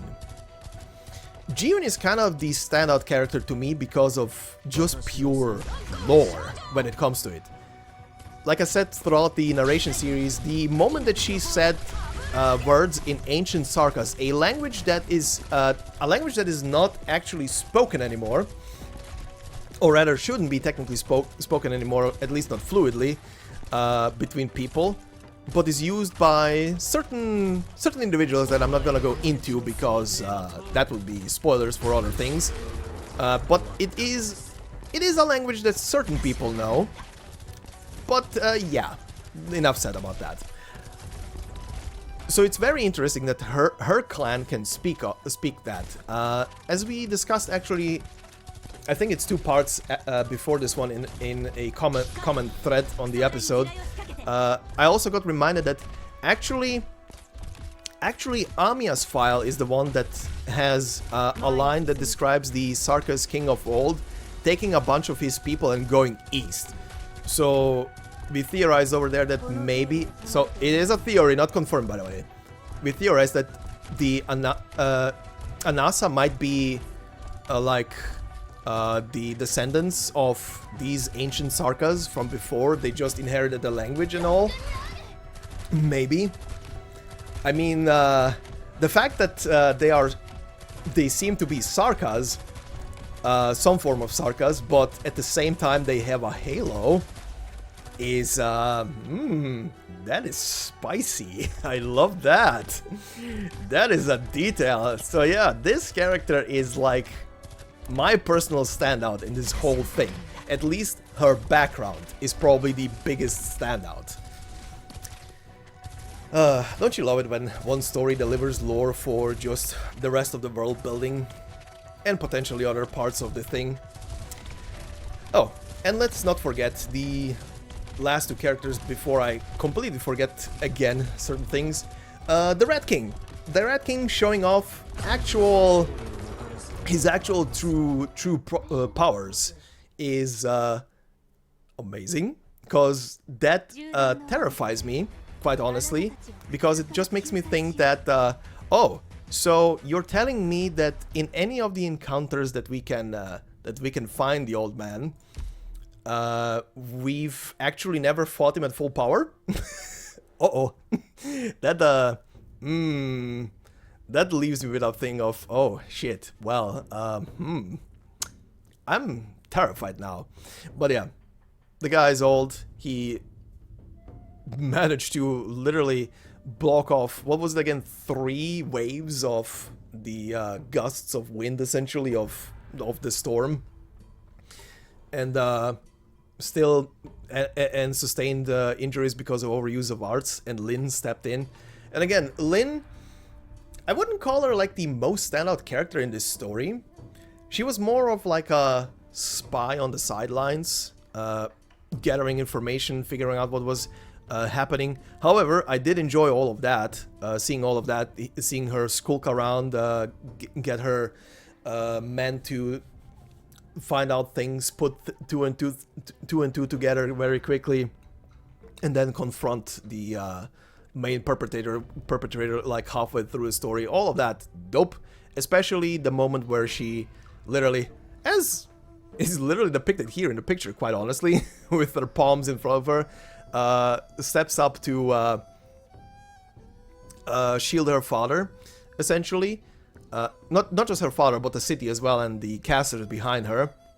Pretty much at that moment deciding to take up the torch left by her father as the Rat King, and as well that development of her coming to terms with, yeah, I'll be the Rat King, but I'll be my own kind of Rat King. I'll decide how I'm gonna do this. No one else is gonna tell me. All of that, super great.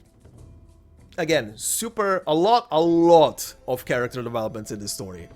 quite a lot of character developments, which is always appreciated in my opinion. But yeah, cool story. One thing that I will say, however, and I didn't want to start the video off with this at the beginning, but one thing I will say, however, is that I am a bit disappointed by the CG cutscene. This little thing up here. I am a bit disappointed by this thing.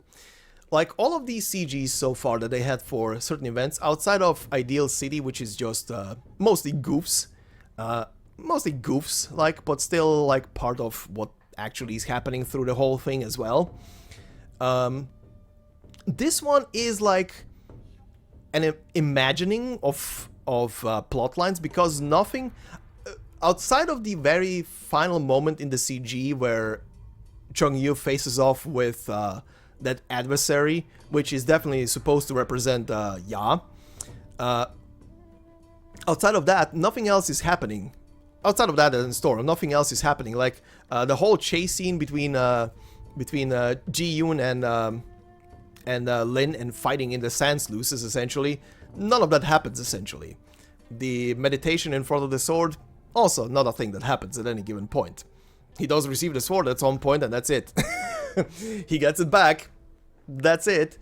And he does face off with Ya, but yeah, I was looking forward to using it somewhere like I did in the previous narrations, where I used these to fit into the story. Like, for example, Il Sirakusano's CG fits perfectly into a certain point of the story.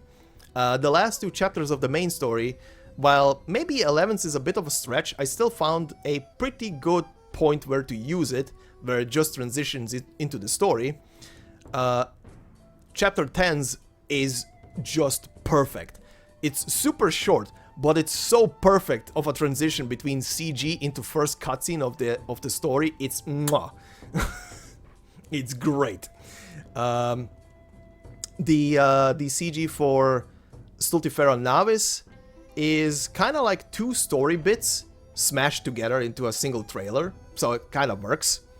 It kind of still works. You can't use it anywhere specific unless you literally tear them apart, but it still works. It still covers literally what is happening sort of in the story. And the Neural CG is a prequel essentially to Neural Light. It is literally something that also gets discussed in the story itself, and it's probably still to this day, despite all of the ones that I've seen from I've seen only the Lone Trail one so far. I haven't seen the next main story chapter one, but even with the Lone Trail one, the Neural Light one is still my favorite one, because that one is pretty much a standalone story. You could show this to someone, and I think they would get what's happening. I think they would very easily get what's happening even without context. Every other one of the CGs, you kinda need context. They do look dope, they sound dope, have great music, but context is missing. a lot of context is missing for them. But yeah, this one is kind of like, at least when it comes to the perspective of looking from it from a storytelling perspective, it kind of is on the low. It's kind of disappointing me, quite honestly. I don't know. It's looking great. It's sounding great. The action in it is great. However, when I have to look at from like where does it fit into the story, I don't know. I don't know. I have a feeling that either it was commissioned, like the other ones fit in so well. I feel like this one was commissioned to be done before the script for the story was fully written, maybe? I don't know.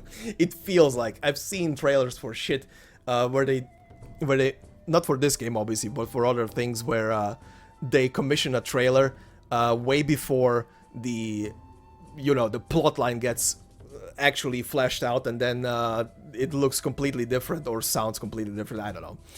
This kind of feels like the same thing. Anyway, that's enough rambling. The story was great. It had many good moments, from both heart-pumping, adrenaline-pumping, amazing, great, to emotional, heart-wrenching parts, to just badass moments. Cool. Looking forward to Kyubai's story. to see what is gonna transpire during that. And what that is even gonna be about. I have no idea, obviously. And what's gonna be after that? I think after that, the only big thing is Monster Hunter? Which I'm kind of weirdly looking forward to see what the goofy story is gonna be about, or if it's even gonna be goofy. Yeah, we'll see when that comes around.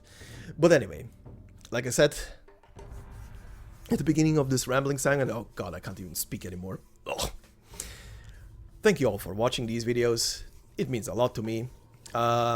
Links for a lot of stuff in the description of this video and other videos as well, for not just playlists but also the Discord for the community, both here for YouTube side and Twitch side, and obviously Twitch as well is linked in the Discord, where I also stream on. So yeah, that's it. Thank you very much for listening and watching these. Appreciate it a lot. Hope you have a fantastic day wherever you are. If you're still pulling on Lin and Chongyue's banner, good luck. Hope you get them. And I will see you in the next video. Until then, bye bye.